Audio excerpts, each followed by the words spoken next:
আলহামদুলিল্লাহ ওয়াসসালাতু ওয়াসসালাম আলা রাসূলিল্লাহ ওয়া আলা আলিহি ওয়া সাহবিহি আজমাইন আম্মা বাদ আউযু বিল্লাহি মিনাশ শাইতানির রাজীম বিসমিল্লাহির রহমানির রহিম ওয়া কুল জাল হক ওয়া যাকাল বাতিল ইন্নাল বাতিলা কানা যাহুকা রব্বি ইশরাহ লি সাদরি ওয়া ইয়াসসির লি আমরি ওয়াহলুল উকদাতাম মিন লিসানি ইয়াফকাহু কাওলি। শ্রদ্ধেয় মিস্টার আরিফ জুলফার, শ্রদ্ধেয় গুরুজনেরা এবং প্রিয় ভাই বোনেরা, সবাইকে স্বাগত জানাই ইসলামিক সম্ভাষণে। আসসালামু আলাইকুম ওয়া রাহমাতুল্লাহি ওয়া বারাকাতুহু। আল্লাহ সুবহানাহু ওয়া তাআলার দয়া, শান্তি এবং রহমত সবার উপর বর্ষিত হোক। এটা আমার জন্য খুবই আনন্দ আর সম্মানের ব্যাপার যে দুবাই হোলি কোরআন অ্যাওয়ার্ডের পক্ষ থেকে শেখ মোহাম্মদ বিন রশিদ আল মাকতুম এই রমজান মাসে এখানে লেকচার দিতে আমাকে আমন্ত্রণ জানিয়েছেন। আজকের এই অনুষ্ঠানের বিষয় হল মিডিয়া এবং ইসলাম, যুদ্ধ নাকি শান্তি। মিডিয়া এর সংজ্ঞা হল যে উপায়ে জনগণের সাথে যোগাযোগ করা হয়। মিডিয়া হল জনসাধারণের কাছে প্রচারের মাধ্যম। আর ইসলাম এসেছে আরবি শব্দ সালাম থেকে, যার অর্থ শান্তি। এটা এসেছে আরবি শব্দ সিলম থেকে, যার অর্থ নিজের ইচ্ছাকে আল্লাহ সুবহানাহু ওয়া তাআলার কাছে সমর্পণ করা। তাহলে এক কথায় ইসলাম অর্থ আল্লাহর কাছে নিজের ইচ্ছাকে সমর্পণের মাধ্যমে শান্তি অর্জন করা। তাহলে আজকের লেকচারের এই বিষয়টা হলো জনগণের কাছে প্রচারের মাধ্যম এবং আল্লাহর কাছে নিজের ইচ্ছাকে সমর্পণের মাধ্যমে শান্তি অর্জন করা, যুদ্ধ নাকি শান্তি। মিডিয়া এর সংজ্ঞা হল যে উপায়ে জনগণের সাথে যোগাযোগ করা হয়। মিডিয়া হল জনসাধারণের কাছে প্রচারের মাধ্যম। আর ইসলাম এসেছে আরবি শব্দ সালাম থেকে, যার অর্থ শান্তি। এটা এসেছে আরবি শব্দ সিলম থেকে, যার অর্থ নিজের ইচ্ছাকে আল্লাহ সুবহানাহু ওয়া তাআলার কাছে সমর্পণ করা। তাহলে এক কথায় ইসলাম অর্থ আল্লাহর কাছে নিজের ইচ্ছাকে সমর্পণের মাধ্যমে শান্তি অর্জন করা। তাহলে আজকের লেকচারের এই বিষয়টা হলো জনগণের কাছে প্রচারের মাধ্যম এবং আল্লাহর কাছে নিজের ইচ্ছাকে সমর্পণের মাধ্যমে শান্তি অর্জন করা, যুদ্ধ নাকি শান্তি। আজকে আমাদের মানতে হবে যে মিডিয়া এখনকার দিনে খুবই গুরুত্বপূর্ণ মাধ্যম, অথবা এভাবে বলতে পারেন মিডিয়া এখনকার দিনের একটা গুরুত্বপূর্ণ অস্ত্র। এই মিডিয়া কালো জিনিসকে সাদা করে ফেলতে পারে। এই মিডিয়া দিনকে রাত বানাতে পারে। এই মিডিয়া হিরোকে ভিলেন বানাতে পারে আর ভিলেনকে হিরো। এই মিডিয়া জনগণের কাছে প্রচারের মাধ্যম, অনেক কিছু করতে পারে। আমাদের বিজ্ঞান প্রযুক্তি যত উন্নত হচ্ছে, মিডিয়াও সেই সাথে ততই উন্নত হচ্ছে। বর্তমানে জনগণের কাছে প্রচারের মাধ্যম অর্থাৎ মিডিয়া, এটাকে মোটামুটিভাবে 4 ভাগে ভাগ করা যায়। প্রথমটা হলো প্রিন্ট মিডিয়া। এটাকেও 2 ভাগে ভাগ করা যায়, নন পিরিয়ডিক্যাল আর পিরিয়ডিক্যাল প্রিন্ট মিডিয়া। নন পিরিয়ডিক্যাল প্রিন্ট মিডিয়ার মধ্যে আছে লিটারেচার, যেমন প্রবন্ধ, বুকলেট, বই ইত্যাদি। পিরিয়ডিক্যাল প্রিন্ট মিডিয়ার মধ্যে আছে news letter, news paper, magazine, যেগুলো ছাপানো হয় প্রতিদিন, প্রতি সপ্তাহে, প্রতি পক্ষে বা প্রতি মাসে, 3 মাসে, প্রতি বছরে ইত্যাদি। এটা হলো মিডিয়ার প্রথম টাইপটা, প্রিন্ট মিডিয়া। দ্বিতীয় টাইপের মিডিয়া হলো অডিও মিডিয়া। এই অডিও মিডিয়া আমরা বিভিন্নভাবে পেয়ে থাকি, যেমন অডিও টেপ, যেটা এখনকার দিনে সেকেলে। এছাড়াও আছে অডিও সিডি, কম্প্যাক্ট ডিস্ক। এছাড়াও বাজারে পাওয়া যায় ড্যাট ডিজিটাল অডিও টেপ। এই অডিও মিডিয়ার শ্রোতা হতে পারে শুধু একজন মানুষ, তার নিজের বাড়িতে, নিজের অফিসে অথবা গাড়িতে চড়ার সময়েও শুনতে পারে একটা অডিও প্লেয়ার। হাঁটতে হাঁটতেও এটা শোনা যায় ওয়াকম্যান দিয়ে। অডিও মিডিয়া শ্রোতা হতে পারে বেশ কয়েকজন মানুষ, ফাংশনে, পার্টিতে, বিয়েতে, এ ধরনের বিভিন্ন অনুষ্ঠানে। অথবা শ্রোতা হতে পারে অনেক বেশি মানুষ রেডিও স্টেশনের মাধ্যমে। তৃতীয় টাইপের মিডিয়াটা হলো ভিডিও মিডিয়া। এটাও বিভিন্নভাবে পাওয়া যায়, যেমন VHS, video home system cassette. এটাও এখন সেকেলে হয়ে গেছে, এই প্রযুক্তিটা এখন সেকেলে। এছাড়াও আপনারা পাবেন VCD, ভিডিও সিডি, এটাও সেকেলে হয়ে যাচ্ছে। বর্তমানে আপনারা ভিডিও মিডিয়া পাবেন ডিভিডিতে, ডিজিটাল ভিডিও ডিস্ক। আর এরপরে এসেছে যে নতুন প্রযুক্তিটা, সেটা HD DVD, high definition digital video disc. এছাড়াও নতুন আরেকটা প্রযুক্তি হলো ব্লুরে। এই হলো ভিডিও মিডিয়ার বিভিন্ন টাইপ। এখানেও দর্শক হতে পারে একজন, বাসায়, অফিসে বা গাড়িতে। দর্শক হতে পারে কয়েকজন, অথবা এখানে দর্শক হতে পারে অনেক বেশি মানুষ, যেমন বিভিন্ন TV station, satellite channel, cable TV. মিডিয়ার সর্বশেষ টাইপটা computer media, IT, information technology. এখানেও ইউজার হতে পারে একজন, কয়েকজন অথবা অনেক বেশি মানুষ। অনেক বেশি মানুষ ব্যবহার করতে পারে, যেমন ইন্টারনেট। এগুলো বিভিন্নভাবে পাওয়া যায়, যেমন ডিস্কেট, সিডি, হার্ড ডিস্ক, আরও অনেক। এক কথায় মিডিয়ার টাইপ হলো প্রধানত চারটা: print media, audio media, video media আর কম্পিউটার মিডিয়া। প্রত্যেক মিডিয়াতেই কিছু বিশেষ জ্ঞানের প্রয়োজন হয়। প্রত্যেক মিডিয়ার কিছু সুবিধা আছে, অসুবিধাও আছে। যেমন ধরুন, প্রিন্ট মিডিয়ার কাজগুলো তুলনামূলকভাবে সহজে করা যায়। অডিও বা ভিডিও মিডিয়ায় কাজগুলো আরও বেশি, তবে প্রযুক্তির উন্নতি হওয়ার সাথে সাথে কাজগুলো সহজ হয়ে যাচ্ছে। বর্তমানে সায়েন্টিফিক রিসার্চ আমাদের বলে যে বিভিন্ন মিডিয়ায় মানুষের মনে রাখার ক্ষমতা বিভিন্ন রকম। যখন সাধারণ একজন মানুষ প্রিন্ট মিডিয়ার কোনো কিছু পড়ে, সে যা পড়েছে তার আনুমানিক 10% মনে রাখতে পারে গড়পড়তায়। যখন একজন অডিও মিডিয়া শুনছে, একজন সাধারণ মানুষ যা শুনেছে সেটার আনুমানিক 20% মনে রাখতে পারে। যখন একজন লোক নিজের চোখে কিছু দেখেছে, কোনো ছবি বা অন্য কিছু, একজন সাধারণ মানুষ সে যা দেখেছে আনুমানিকভাবে তার 30% মনে রাখতে পারে। তবে যখন একজন মানুষ একই সাথে দেখে আর শোনে, অর্থাৎ ভিডিও দেখে, একই সাথে অডিও আর ভিডিও একসাথে, একজন সাধারণ মানুষ সে যা দেখেছে আর শুনেছে তার আনুমানিক 50% মনে রাখতে পারে। তাহলে মনে রাখার দিক থেকে সবচেয়ে ভালো হলো ভিডিও মিডিয়া। আজকের দিনে আমরা জানি যে আন্তর্জাতিক মিডিয়া, হোক সেটা প্রিন্ট মিডিয়া বা অডিও মিডিয়া, ভিডিও মিডিয়া বা কম্পিউটার অর্থাৎ ইনফরমেশন টেকনোলজি, হোক সেটা আন্তর্জাতিক খবরের কাগজ, আন্তর্জাতিক magazine, radio broadcast station, website অথবা টিভি স্যাটেলাইট চ্যানেল, আমরা এইসব আন্তর্জাতিক মিডিয়ায় দেখি ইসলামের বিরুদ্ধে মিথ্যা খবর প্রচার করা হচ্ছে। আমরা দেখি যে আন্তর্জাতিক মিডিয়া ইসলামের বিরুদ্ধে মিথ্যা সংবাদের বোমাবর্ষণ চালাচ্ছে। এছাড়াও দেখি যে ইসলাম সম্পর্কে আন্তর্জাতিক মিডিয়া অনেক ভুল ধারণা পোষণ করে।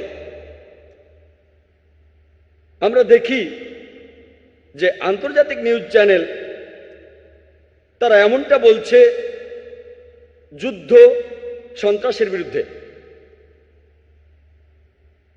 অথবা কিছু আন্তর্জাতিক নিউজ চ্যানেল আছে যারা বলছে শান্তির জন্য যুদ্ধ। তারা এখানে যেটা করছে সেটা শান্তির জন্য যুদ্ধ নয়, শান্তির সাথে যুদ্ধ। অন্য কথায় শান্তির ধর্মের সাথে যুদ্ধ, অর্থাৎ ইসলামের সাথে। বর্তমানে আন্তর্জাতিক মিডিয়া সামগ্রিকভাবে আমরা দেখি যে তারা ইসলামকে এমনভাবে তুলে ধরেছে যেন এটা একটা সন্ত্রাসের ধর্ম। এটা এমন ধর্ম যেটা এই পৃথিবীতে শান্তি চায় না। দুর্ভাগ্যজনকভাবে মুসলিমরা, দুর্ভাগ্যজনকভাবে আমরা কেউ তাদের মিথ্যা প্রচারের প্রতিবাদ করছি না। এই আন্তর্জাতিক মিডিয়া ইসলামকে বিভিন্ন রকম কলাকৌশলের মাধ্যমে সম্পূর্ণ ভুলভাবে তুলে ধরছে। প্রথম কৌশলটা হলো, মিডিয়া যেভাবে ইসলামকে অপবাদ দেয়, প্রায় দেখা যায় তারা যেটা করে মুসলিমদের মধ্যে কিছু কুলাঙ্গারকে তুলে ধরে আর প্রচার করে যে এরাই হলো মুসলিমদের দৃষ্টান্ত। এভাবে বলতে চায় ইসলাম এমন একটা ধর্ম যেটা এই অন্যায় কাজকে উৎসাহ দেয়। আমরাও মানি যে আমাদের মাঝেও কুলাঙ্গার আছে, কিছু মুসলিম আছে যারা অন্যায় কাজ করে। মিডিয়া এই সব মুসলিমদের তুলে ধরে আর প্রচার করে যে এরাই হলো মুসলিমদের দৃষ্টান্ত, প্রচার করে যে ইসলাম এমন একটা ধর্ম যেটা এইসব অন্যায় কাজ করাকে উৎসাহ দেয়, আর এই কাজগুলো মানবতার বিরুদ্ধে।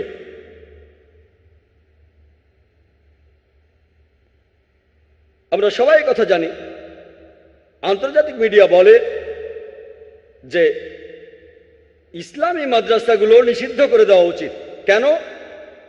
কারণ তারা মানুষকে বদলে ফেলে একজন সন্ত্রাসীতে।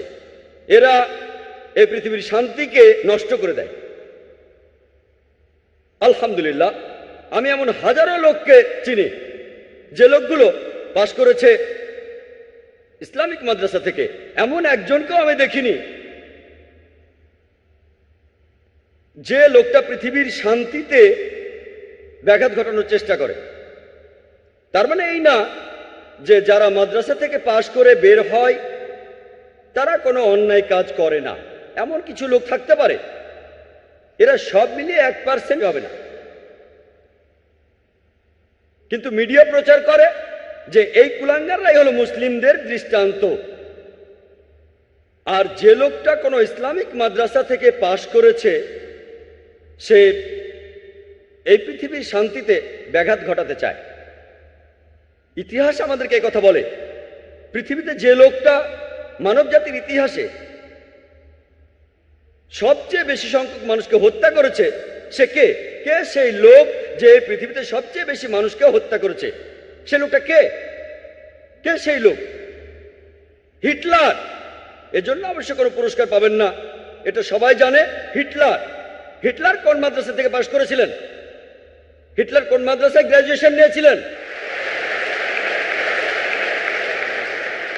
এরপর আরো ইতিহাস ঘাটেন, মুসলিনীকে দেখেন, সেও হাজার হাজার মানুষ হত্যা করেছে। মুসলিনী কোন মাদ্রাসায় পড়েছে? আমরা একথাও জানি যে মাফিয়া, কুখ্যাত ড্রাগস স্মাগলার, তারা কোন মাদ্রাসার গ্র্যাজুয়েট? একটা লিস্ট করেন, পৃথিবীর সবচেয়ে বড় অপরাধীদের লিস্ট। মিডিয়া যেভাবে বলে তেমন না, সত্যি সত্যি যদি প্রমাণ থাকে যে সে লোক অপরাধী, মিডিয়া কাকে টেরোরিস্ট নাম্বার 1 বলে সেটা নিয়ে কথা বলছি না কোনো প্রমাণ ছাড়া। যে লোকগুলো আসলেই অপরাধী, যেখানে অপরাধের প্রমাণ আছে যে তারা পৃথিবীর শান্তি নষ্ট করেছে, তাদের পরিচয় জানার চেষ্টা করেন। তাদের মধ্যে 1% লোকও পাবেন না, 0.1% লোকও পাবেন না মাদ্রাসায় পড়েছে। তারা পড়েছে বিভিন্ন ইউনিভার্সিটিতে। আমিও সেখান থেকে পাশ করেছি, হোক সৌভাগ্য বা দুর্ভাগ্য, আমি পাশ করেছি তেমনই একটা ইউনিভার্সিটি থেকেই, বোম্বে থেকে পাশ করেছি। স্কুল পাশ করার পরে মেডিকেল কলেজে পড়েছি, যেভাবে একজন ডাক্তার পাশ করে। এভাবে মিডিয়া মুসলিমদের ভেতর কিছু কুলাঙ্গার তুলে ধরে আর বলে যে যদি কেউ ইসলাম ধর্মকে বিচার করতে চায় তাহলে মুসলিমরা বা মুসলিম সমাজ কি করে সেটা দিয়ে বিচার করলে হবে না। আপনারা যদি ইসলাম ধর্মকে ঠিকভাবে বিচার করতে চান, আপনাকে বিচার করতে হবে মূল ধর্মগ্রন্থগুলো দিয়ে। ইসলাম ধর্মের মূল ধর্মগ্রন্থগুলো হলো পবিত্র কোরআন এবং শেষ নবী মুহাম্মদ সাল্লাল্লাহু আলাইহি সাল্লামের সহিহ হাদিস। আমি চ্যালেঞ্জ করছি, মানুষের মধ্যে থেকে যে কোনো লোক মাত্র একটা নীতি খুঁজে বের করেন পবিত্র কোরআন থেকে অথবা সহিহ হাদিস থেকে, যেটা সামগ্রিকভাবে মানবতার বিরুদ্ধে। মনে করেন আপনি পরীক্ষা করে দেখবেন একটা গাড়ি কতখানি ভালো, আর মার্কেটের লেটেস্ট গাড়িটা মার্সিডিজ 600 ACL মার্কেটে নতুন এসেছে। একজন লোক যে গাড়ি চালাতে জানে না, সে স্টিয়ারিং হুইলের পেছনে বসলো, তারপর গাড়ি নিয়ে অ্যাক্সিডেন্ট করলো। আপনারা কাকে দোষ দেবেন, গাড়িকে না ড্রাইভারকে? কাকে দোষ দেবেন, গাড়িকে না ড্রাইভারকে? আপনারা ড্রাইভারকে দোষ দেবেন। যদি কেউ গাড়ি চালাতে না জানে আর সেটা নিয়ে অ্যাক্সিডেন্ট করে, আপনারা গাড়িকে দোষ দেবেন না। যদি পরীক্ষা করতে চান গাড়িটা কতখানি ভালো, তখন গাড়িটার বৈশিষ্ট্যগুলো দেখতে হবে। এর পিকআপ কত, নিরাপত্তা ব্যবস্থাগুলো কেমন, গাড়িটার স্পিড কত, গিয়ারের অবস্থা কি, তারপরে বলতে পারবেন গাড়িটা কতখানি ভালো। আর যদি গাড়িটা পরীক্ষা করে নিতে চান ভালো করে, তাহলে স্টিয়ারিং হুইলের পেছনে বসান একজন এক্সপার্ট ড্রাইভারকে। একইভাবে কোনো মুসলিমকে দিয়ে যদি দৃষ্টান্ত দিতে চান যে ইসলাম ধর্ম কতটা ভালো, এ ব্যাপারে সবচেয়ে সেরা দৃষ্টান্ত নবীজি মুহাম্মদ সাল্লাল্লাহু আলাইহি সাল্লাম। আমার দিকে তাকিয়ে আপনারা ইসলাম ধর্মকে বিচার করবেন না, অন্য কোনো মুসলিম অথবা মুসলিম সমাজের কাজগুলোকে দেখবেন না। এখানে দেখবেন এক্সপার্ট কোনো ড্রাইভারকে বা মানুষকে, যিনি ইসলাম ধর্মের নিয়মগুলো জানেন পুরোপুরি। তিনি হলেন সর্বশেষ চূড়ান্ত নবী মুহাম্মদ সাল্লাল্লাহু আলাইহি সাল্লাম। ইসলামের অপবাদ দিতে মিডিয়া আরো যে কৌশলগুলো অবলম্বন করে, সেটা হলো তারা প্রসঙ্গ ছাড়াই পবিত্র কোরআনের বিভিন্ন উদ্ধৃতি দেয়। আর পবিত্র কোরআনের একটি আয়াত যেটা সমালোচকদের খুব পছন্দ, সেটা পবিত্র কোরআনের সূরা তাওবার 5 নম্বর আয়াত। বলা হয়েছে, যখনই তোমরা কোনো কাফিরকে দেখবে তাকে মেরে ফেলবে। আর যদি কোরআন খোলেন, এই আয়াতটা দেখবেন, অনুবাদটাও দেখতে পাবেন, যখনই তোমরা কোনো কাফিরকে দেখবে তাকে মেরে ফেলবে। তবে এটা প্রসঙ্গ ছাড়া উদ্ধৃতি। তারা কোরআনের আয়াতের উদ্ধৃতি দেয় কোনো প্রসঙ্গ ছাড়া, হাদিসের উদ্ধৃতিও দেয় প্রসঙ্গ ছাড়া। এই প্রসঙ্গটা এর প্রথম দিকের আয়াতে আছে। বলা হয়েছে যে একটা শান্তি চুক্তি হয়েছিল সেখানকার মুসলিম আর মক্কার মুশরিকদের ভেতর, আর মক্কার মুশরিকরাই পরে এই শান্তি চুক্তির শর্তগুলো ভেঙেছিল। আর তখন আল্লাহ সুবহানাহু ওয়া তাআলা পবিত্র কোরআনের সূরা তাওবার 5 নম্বর আয়াত নাজিল করলেন। তিনি এখানে মক্কার মুশরিকদের উদ্দেশ্যে চূড়ান্ত প্রস্তাবটা দিয়েছেন, তোমরা আগামী 4 মাসের মধ্যে সব ভুল শুধরে ফেলো, তা না হলে তোমাদের যুদ্ধ করতে হবে। আর সেই যুদ্ধক্ষেত্রে আল্লাহ বলেছেন মুসলিমদের উদ্দেশ্যে, তোমরা ভয় পেও না, যুদ্ধ করো, যেখানে তোমাদের শত্রুদের দেখবে মেরে ফেলো। যে কোনো আর্মি জেনারেল সৈন্যদের মনোবল বাড়ানোর জন্য স্বাভাবিকভাবে এই কথা বলবেন, যেখানে শত্রুদের দেখো মেরে ফেলো। এই কথা বলবেন না যেখানে শত্রুদের দেখো সেখানে তোমরা মরে যাও। তাই এখানে যুদ্ধক্ষেত্রের কথা বলা হচ্ছে। আল্লাহ সুবহানাহু ওয়া তাআলা বলেছেন যে যখনই যুদ্ধক্ষেত্রে শত্রুরা তোমাকে আক্রমণ করতে আসবে, তোমরা ভয় পেও না, যুদ্ধ করো, আর তাদের দেখলেই মেরে ফেলো। চিন্তা করেন, এখনো যদি আমেরিকা আর ভিয়েতনামে যুদ্ধটা চলতে থাকতো, আর আমেরিকার প্রেসিডেন্ট বলতেন তোমরা যুদ্ধক্ষেত্রে উৎসাহিত করার জন্য সৈন্যদের বলবেন, বা কোনো আর্মি জেনারেল বলতেন যেখানে তোমরা দেখবে কোনো ভিয়েতনামিকে তাকে মেরে ফেলো, এটাই প্রসঙ্গ। কিন্তু যদি প্রসঙ্গ ছাড়া বলি যে আজকে আমেরিকার প্রেসিডেন্ট বলছে যেখানেই তোমরা ভিয়েতনামিকে দেখবে তাকে মেরে ফেলো, আমেরিকার প্রেসিডেন্ট একটা কসাই, এটা প্রসঙ্গ ছাড়া উদ্ধৃতি। আর সব সমালোচককেই দেখেছি হয় এখানেই শেষ করে, নয়তো একটা আয়াত বাদ দিয়ে যায়। আর অরুণ সুরি, ইসলামের একজন বিখ্যাত সমালোচক, ইন্ডিয়ায় অর্থাৎ আমার দেশে, তিনি তার বইতে লিখেছেন দ্য ওয়ার্ল্ড অফ ফতোয়াজ। তিনি সূরা তাওবার 5 নম্বর আয়াতটা বলার পর লাভ দিয়ে গেছেন 7 নম্বর আয়াতে। কারণটা জানেন? কারণ 6 নম্বর আয়াতেই তার এই অভিযোগের উত্তর আছে। সূরা তাওবার 6 নম্বর আয়াতে বলছে, কাফিরদের কেউ, শত্রুদের কেউ আশ্রয় প্রার্থনা করলে শুধু সাহায্য করলে হবে না, বলা হয়েছে তাকে নিরাপদ কোনো স্থানে পৌঁছে দেবে যাতে সে আল্লাহর বাণী শুনতে পায়। একজন সবচেয়ে দয়াবান সবচেয়ে দয়াবান আর্মি জেনারেল হয়তো এমনটা বলবেন, শত্রু যদি চলে যেতে চায় তাকে চলে যেতে দাও। কোরআন এমনটা বলছে না। কোরআন বলছে যদি শত্রুরা শান্তি চায় তাহলে তোমরা তাদের নিরাপদ স্থানে পৌঁছে দাও। আর কোরআনের প্রায় সবগুলো আয়াতেই যেখানে বলা হয়েছে যুদ্ধের কথা আর যুদ্ধক্ষেত্রের কথা বা অত্যাচারের বিরুদ্ধে, অবিচারের বিরুদ্ধে, তারপরের আয়াতে বলা হয়েছে যে শান্তি সবচেয়ে ভালো সব জায়গায়, কারণ ইসলাম হলো শান্তির ধর্ম। মিডিয়া তৃতীয় যে কৌশলটা প্রয়োগ করে ইসলামের অপবাদ দিতে, তারা যেগুলোর উদ্ধৃতি দেয় সেগুলোর ভুল ব্যাখ্যা করে, হোক সেটা কোরআন থেকে বা নবীজি সাল্লাল্লাহু সাল্লামের হাদিস থেকে। চতুর্থ কৌশলটা হলো ইসলাম সম্পর্কে এমন অপবাদ যেটা ইসলামে নেই, ইসলামে যেটার কোনো উল্লেখ নেই, সেটাকে ইসলামের সাথে জড়ায়। মিডিয়ার পঞ্চম কৌশলটা হচ্ছে তারা ইসলামের আলোকে ঠিক ব্যাখ্যাটাই দেয়, তবে সেটাকে আলাদা দৃষ্টিকোণ থেকে দেখে। তারা বলে যে মানুষ জাতির জন্য এটা একটা সমস্যা। তারা বলতে চায় যে ইসলাম মানুষ জাতির জন্য একটা সমস্যা। ইসলাম আসলে কোনো সমস্যা নয়, ইসলাম ধর্ম মানুষ জাতির সমস্যাগুলোর সমাধান। ইসলাম ধর্ম আসলে মানুষ জাতির জন্য কোনো সমস্যা নয়। হাতে সময় কম, তাই এ ব্যাপারে বিস্তারিত কিছু বলছি না। তবে এভাবেই মিডিয়া বিভিন্ন কৌশল অবলম্বন করে ইসলামের নিন্দা করে। আর এখন আন্তর্জাতিক মিডিয়ায় দেখি যে তারা মুসলিমদের বলছে মৌলবাদী, চরমপন্থী আর সন্ত্রাসী। আর বেশিরভাগ মুসলিম অপরাধবোধে ভোগে যে না, হ্যাঁ আমি কিন্তু মৌলবাদী নই। আসলে এরকম কিছু মুসলিম আছে যারা মৌলবাদী, কিন্তু আমি মৌলবাদী না, আমি চরমপন্থী না। মুসলিমদের বেশিরভাগই অপরাধবোধে ভোগে।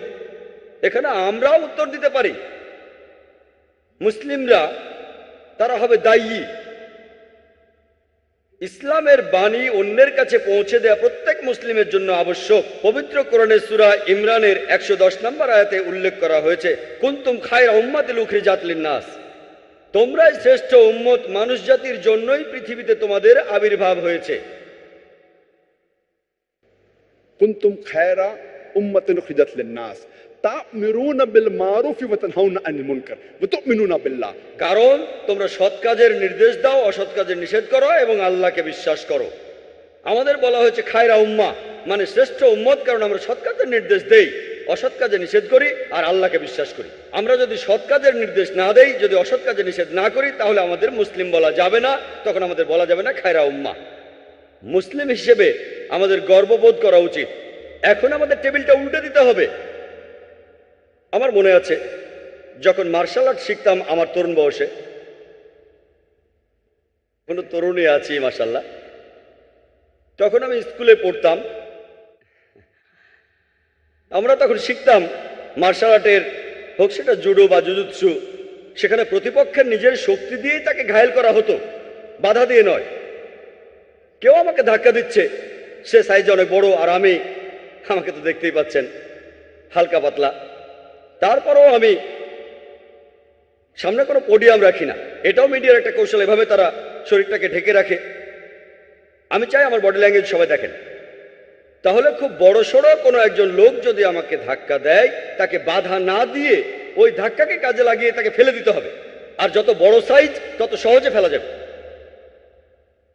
মিডিয়া এখন মুসলিমদেরকে বলে মৌলবাদী। এই মৌলবাদী শব্দটার অর্থ কি? মৌলবাদী শব্দটার সঠিক অর্থ হলো যে মানুষ কোনো একটা বিষয়ের মূল নীতিগুলো অনুসরণ করে থাকে। যেমন ধরুন, যদি কোনো লোক সে হতে চায় একজন বিজ্ঞানী, তাহলে তাকে বিজ্ঞানের মূল নীতিগুলো মেনে চলতে হবে। যদি সেই লোক বিজ্ঞানের ব্যাপারে মৌলবাদী না হয়, সে ভালো বিজ্ঞানী হতে পারবে না।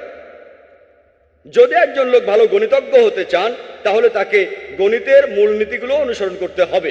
যদি সেই লোক গণিতের ব্যাপারে মৌলবাদী না হয়, সে ভালো গণিতজ্ঞ হতে পারবে না। আপনারা সব মৌলবাদীদের এক মাপকাঠি দিয়ে মাপতে পারবেন না যে তারা সবাই ভালো বা সবাই খারাপ। মৌলবাদীরা যে যে ক্ষেত্রে মৌলবাদী, সেটা দেখেই আপনাদের তাদের বিচার করতে হবে। যেমন ধরুন, একজন লোক মৌলবাদী ডাকাত, তার কাজ ডাকাতি করা, সে সমাজের জন্য ক্ষতিকর।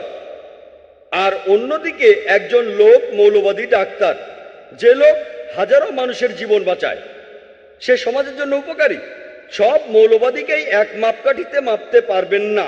আপনাকে এখানে দেখতে হবে যে সে কোন ক্ষেত্রে মৌলবাদী, তারপরে বলবেন সে ভালো না খারাপ।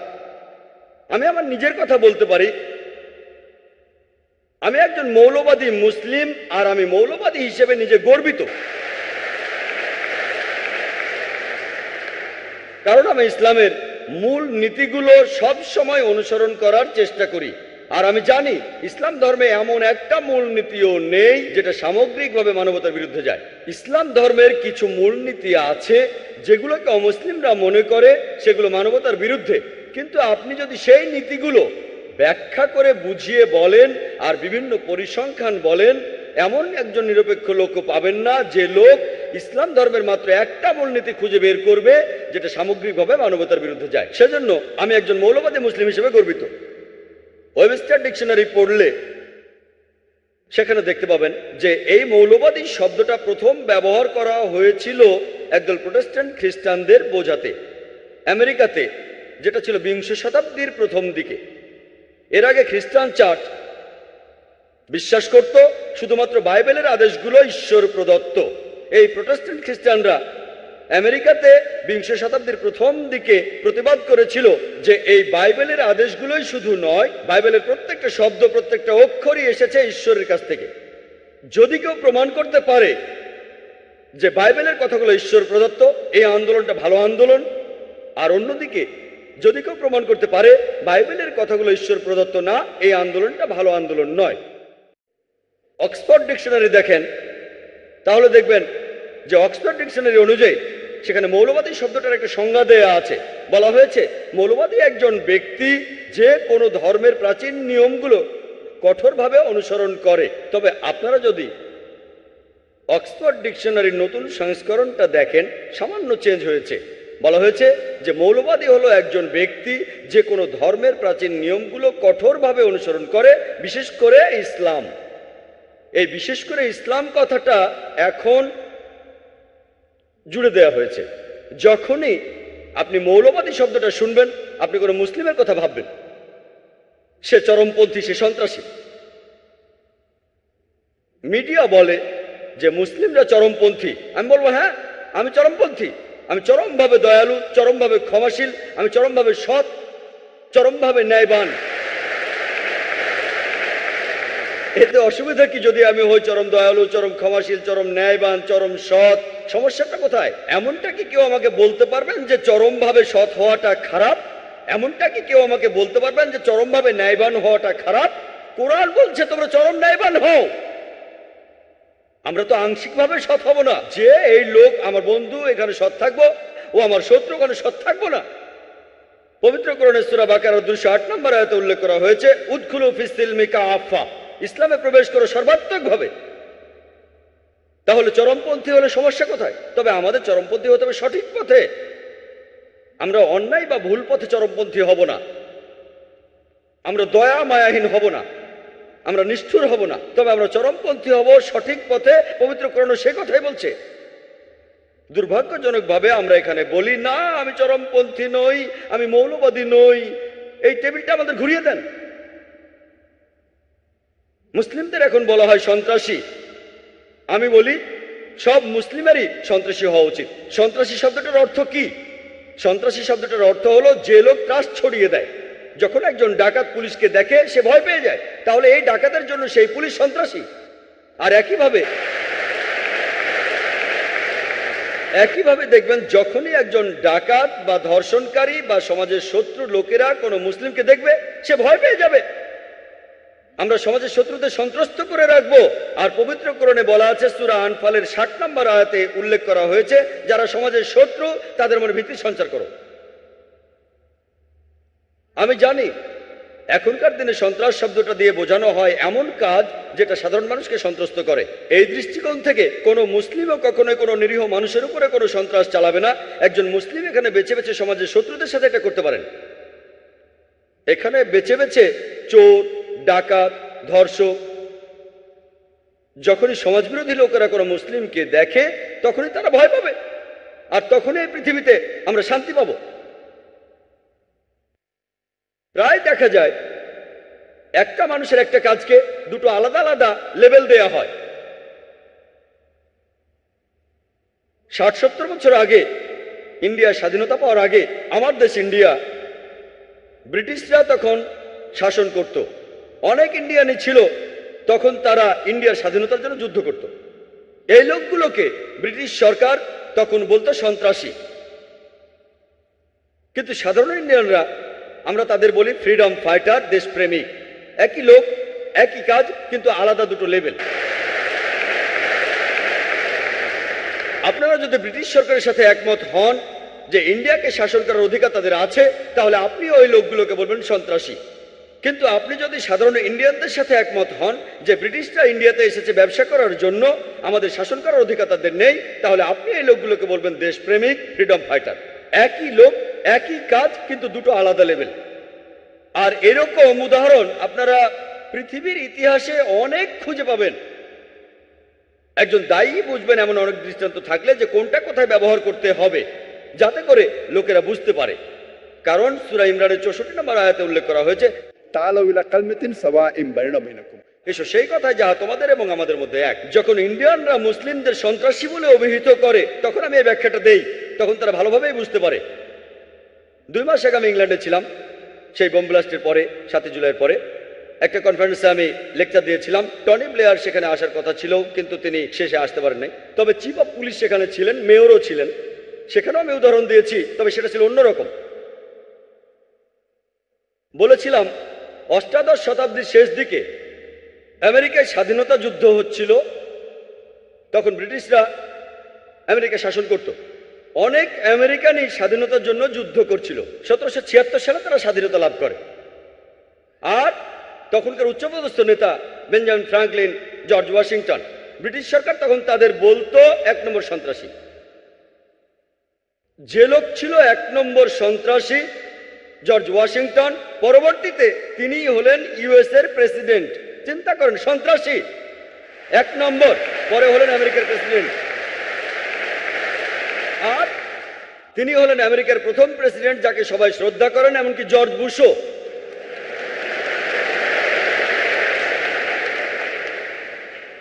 এই হচ্ছে মিডিয়া।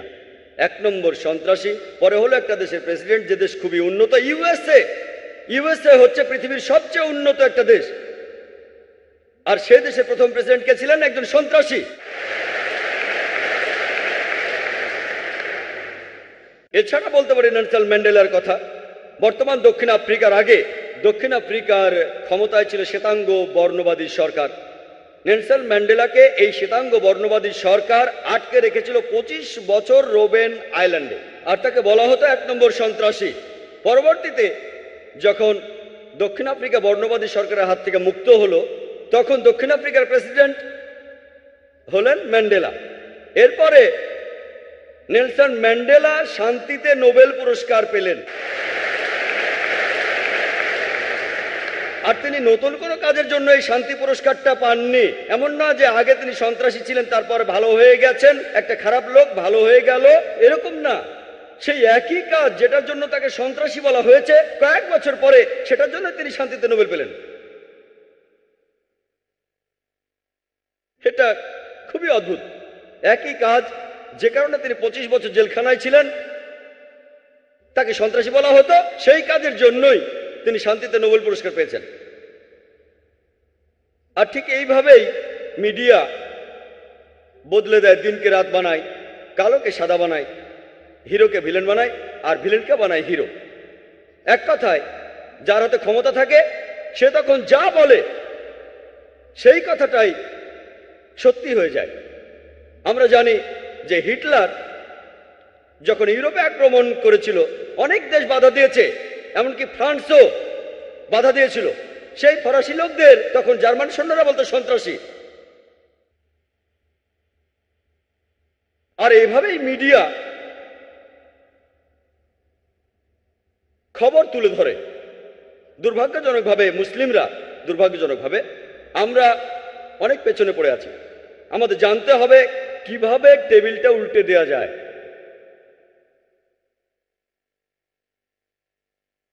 আর বর্তমানে ইসলামের যে শব্দটা নিয়ে সবচেয়ে বেশি ভুল ধারণা আছে, সেই শব্দটা হলো জিহাদ। এ ব্যাপারে শুধু অমুসলিমদের ভুল ধারণা আছে তা নয়।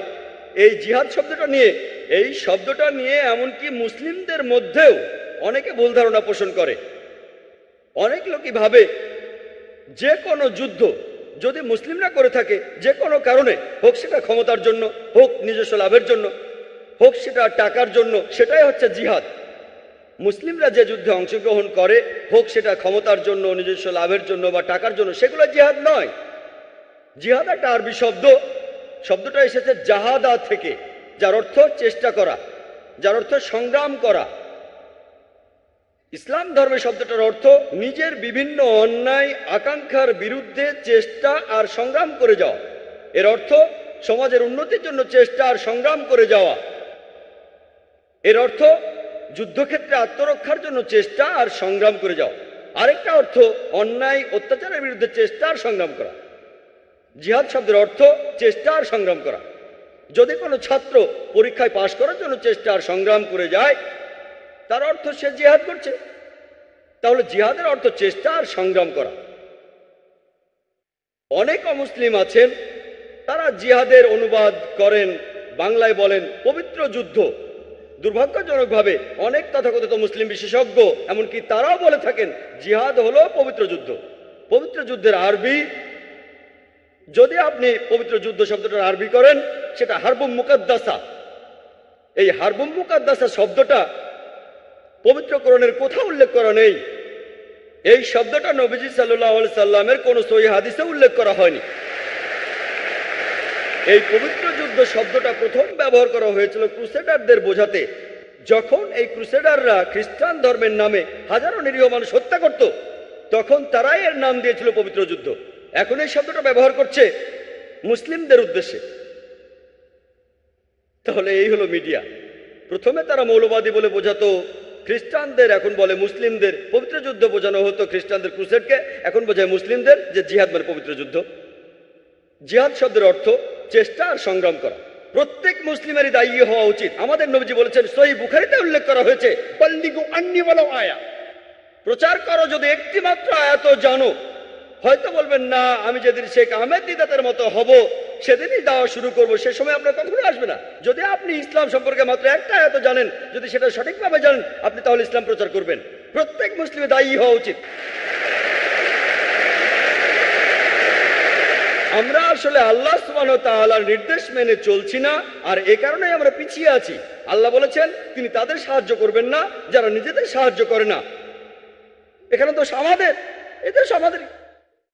9/11-এর পরে ইসলামকে অপবাদ দেওয়ার প্রবণতাটা অনেক বেড়ে গেছে। আমি 2 বছর আগে আমেরিকাতে গিয়েছিলাম, 2003 সালের অক্টোবর মাসে। লস অ্যাঞ্জেলেসে গিয়েছিলাম, আর আমি রেডি ছিলাম, পরেছি কোট, দাড়ি, মাথায় টুপি, রেডি ছিলাম যে আমাকে প্রশ্ন করা হবেই। দাড়িকে সবসময় রেডি থাকতে হয়। আমি যখন ইমিগ্রেশনে গেলাম, ও দাড়ি টুপি, আপনি এনকোয়ারিতে যান। আমি রেডি ছিলাম।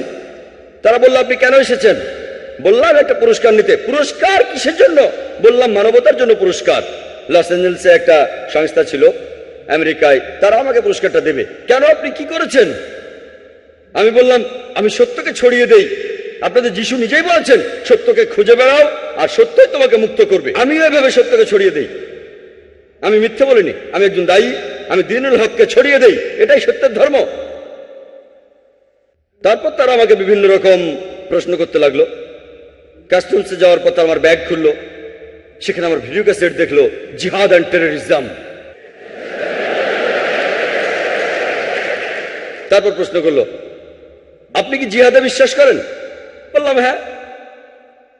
এমনকি যীশু খ্রিস্ট নিজেও জিহাদে বিশ্বাস করতেন, তিনিও চেষ্টার কথা বলেছেন, আমিও চেষ্টায় বিশ্বাস করি। যিশু যা বলেছেন আমিও সেটা বিশ্বাস করি, সবাইকে চেষ্টা করতে হবে। না না, আপনি কি যুদ্ধ করায় বিশ্বাস করেন? বললাম, এই কথাটা বাইবেলে উল্লেখ আছে। বুক অফ এক্সোডাসে 22 নম্বর অধ্যায়ে আপনাকে যুদ্ধ করতে হবে। বাইবেলে উল্লেখ করা আছে বুক অফ এক্সোডাসের 32 নম্বর অধ্যায়ে যুদ্ধ করতে হবে। বুক অফ নাম্বারসের 31 নম্বর অধ্যায়ে যুদ্ধ করো। যীশু খ্রিস্ট নিজের মুখে বলেছেন গসপেল অফ লুকের 22 নম্বর অধ্যায়ে, তরবারি নিয়ে তোমরা যুদ্ধ করো। কিন্তু তখন সেখানকার খ্রিস্টান কাস্টমস অফিসার বলল, সেটা তো আত্মরক্ষার জন্য। বললাম যে আমিও সেজন্য করি, আত্মরক্ষার জন্য। তারা বললো, স্যার আপনাকে আরেকটা প্রশ্ন করতে পারি? বললাম কোনো সমস্যা নেই। তখন আমার হোস্টকে বললাম, আমি ইমিগ্রেশনে দাওয়া দিচ্ছি, চিন্তা করবেন না। দায়ীর কথা বলি, একজন দায়ী কখনো সত্যকে ভয় পাবে না।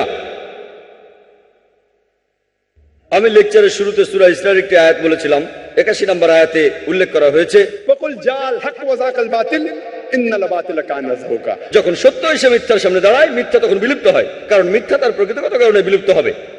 আর আলহামদুলিল্লাহ 9/11-এর পরে নিয়মের বেশ কড়াকড়ি হয়েছে, কাস্টমসে কড়াকড়ি হয়েছে। তবে আলহামদুলিল্লাহ 9/11-এর পরে আমি গিয়েছি আমেরিকায়, কানাডায়, ইংল্যান্ডে, অস্ট্রেলিয়ায়, মালয়েশিয়ায়, সিঙ্গাপুরে। আমার কাছে 10 বছরের আমেরিকান ভিসা আছে, ইংল্যান্ডের 5 বছর, কানাডার 2 বছরের ভিসা। আলহামদুলিল্লাহ সুম্মা আলহামদুলিল্লাহ। তারপরেও আমি আমার কথাগুলো স্পষ্টভাবেই বলি। যখন লেকচার দিতে যাই বলি লেকচার দিতে এসেছি, যখন সত্য প্রচার করতে যাই বলি সত্য প্রচার করতে এসেছি। পরিস্থিতির উপর ভিত্তি করেই উত্তরটা দেই। পবিত্র কোরআনের সূরা ইমরানের 64 নম্বর আয়াতে উল্লেখ করা হয়েছে, তাআলা ইলা কালিমাতিন সাওয়াইন বাইনানা ওয়া বাইনাকুম। এসো সেই কথা যাহা আমাদের এবং তোমাদের মধ্যে এক।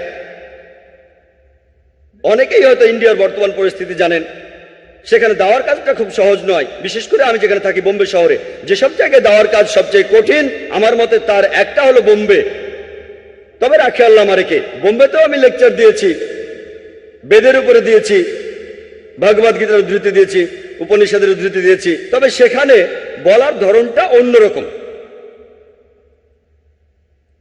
এমন অনেক ইন্ডিয়ান আছেন যারা বলে যে মুসলিমরা তারা সন্ত্রাসী। এই কোরআন আপনাদের বলে যে যুদ্ধ করো, এটা তাহলে কোন ধরনের ধর্মগ্রন্থ?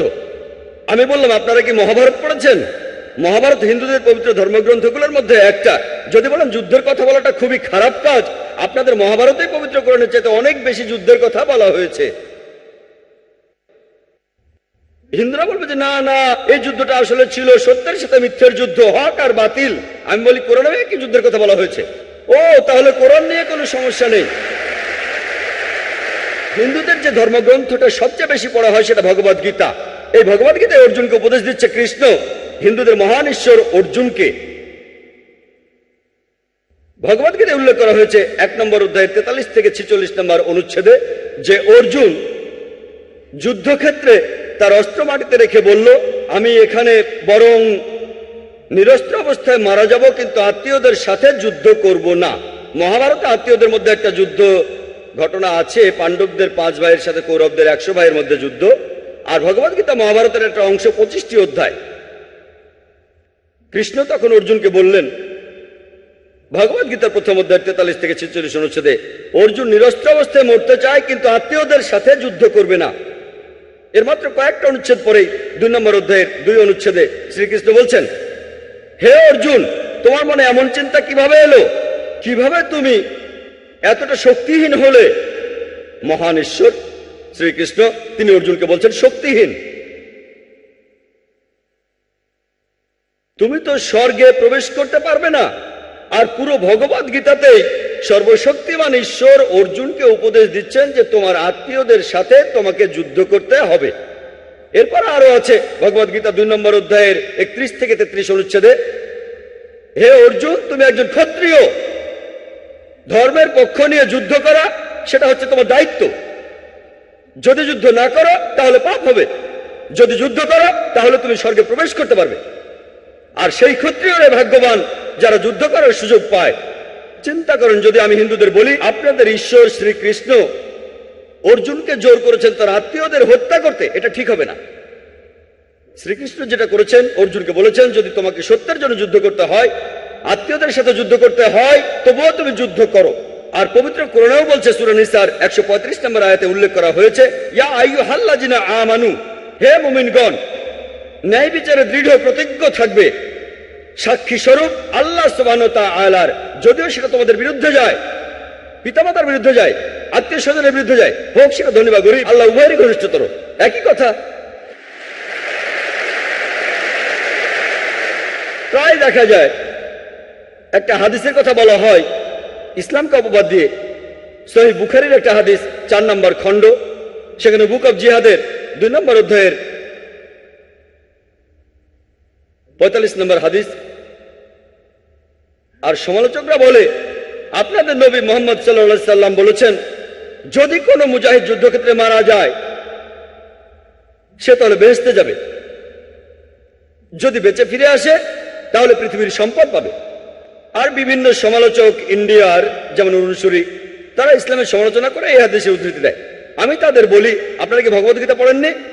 ভগবদ্গীতায় উল্লেখ আছে 2 নম্বর অধ্যায়ের 37 অনুচ্ছেদে শ্রীকৃষ্ণ হিন্দুদের মহান ঈশ্বর, তিনি অর্জুনকে বলছেন, হে অর্জুন, যাও যুদ্ধ করো, যদি মারা যাও তুমি তাহলে স্বর্গে যেতে পারবে, বেহেশতে যেতে পারবে, তুমি জান্নাতে যেতে পারবে, বেহেশতে। যদি তুমি বেঁচে ফিরে আসো তাহলে যুদ্ধের লুণ্ঠিত দ্রব্য তুমি পাবে। ঠিক একই কথা আছে সহিহ বুখারীতে, একই। আমি এই হিন্দুদের বলি, আপনাদের ধর্মগ্রন্থ কি পড়েননি যে এখন কোরআন হাদিসের ভুল বের করছেন? আমি আল্লাহ সুবহানাহু ওয়া তাআলার নির্দেশ মেনেই চলি, তাআলা ইলা কালিমাতিন সাওয়াইন বাইনানা ওয়া বাইনাকুম, এসো সেই কথা যাহা তোমাদের এবং আমাদের মধ্যে এক। তাই মুসলিমদের এটা জানতে হবে কিভাবে দাওয়া দিতে হয়, কিভাবে সত্যকে ছড়িয়ে দিতে হয়, কিভাবে। এবার টেবিলটাকে উল্টে দিতে হবে। আমি আগেও বলেছিলাম, তখন ইংল্যান্ডে ছিলাম, তারা মুসলিমদের নিয়ে অনেক কথা বলছিল, যেমন আত্মঘাতী বোমা, মুসলিমরা নিরীহ মানুষদের হত্যা করছে। একটা বই আছে, লিখেছেন একজন অ্যাসোসিয়েট প্রফেসর পলিটিক্যাল সায়েন্সের, শিকাগো ইউনিভার্সিটির প্রফেসর, নাম রবার্ট পেপ। তিনি একটা বই লিখেছেন যেটার নাম ডাইং টু উইন। তিনি একজন বিশেষজ্ঞ আত্মঘাতী বোমা হামলার উপরে, আত্মঘাতী সন্ত্রাস, আমেরিকাতে 1 নম্বর রবার্ট পেপ। বইটার নাম ডাইং টু উইন।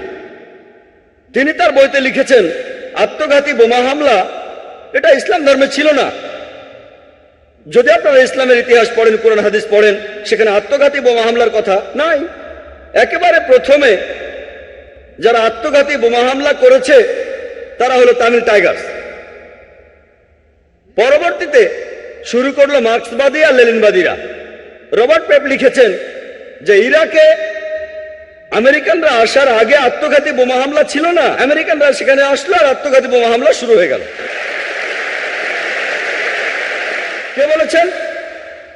একজন অমুসলিম, একজন খ্রিস্টান আমেরিকান, যিনি আত্মঘাতী বোমা হামলার উপরে একজন বিশেষজ্ঞ, রবার্ট পেপ।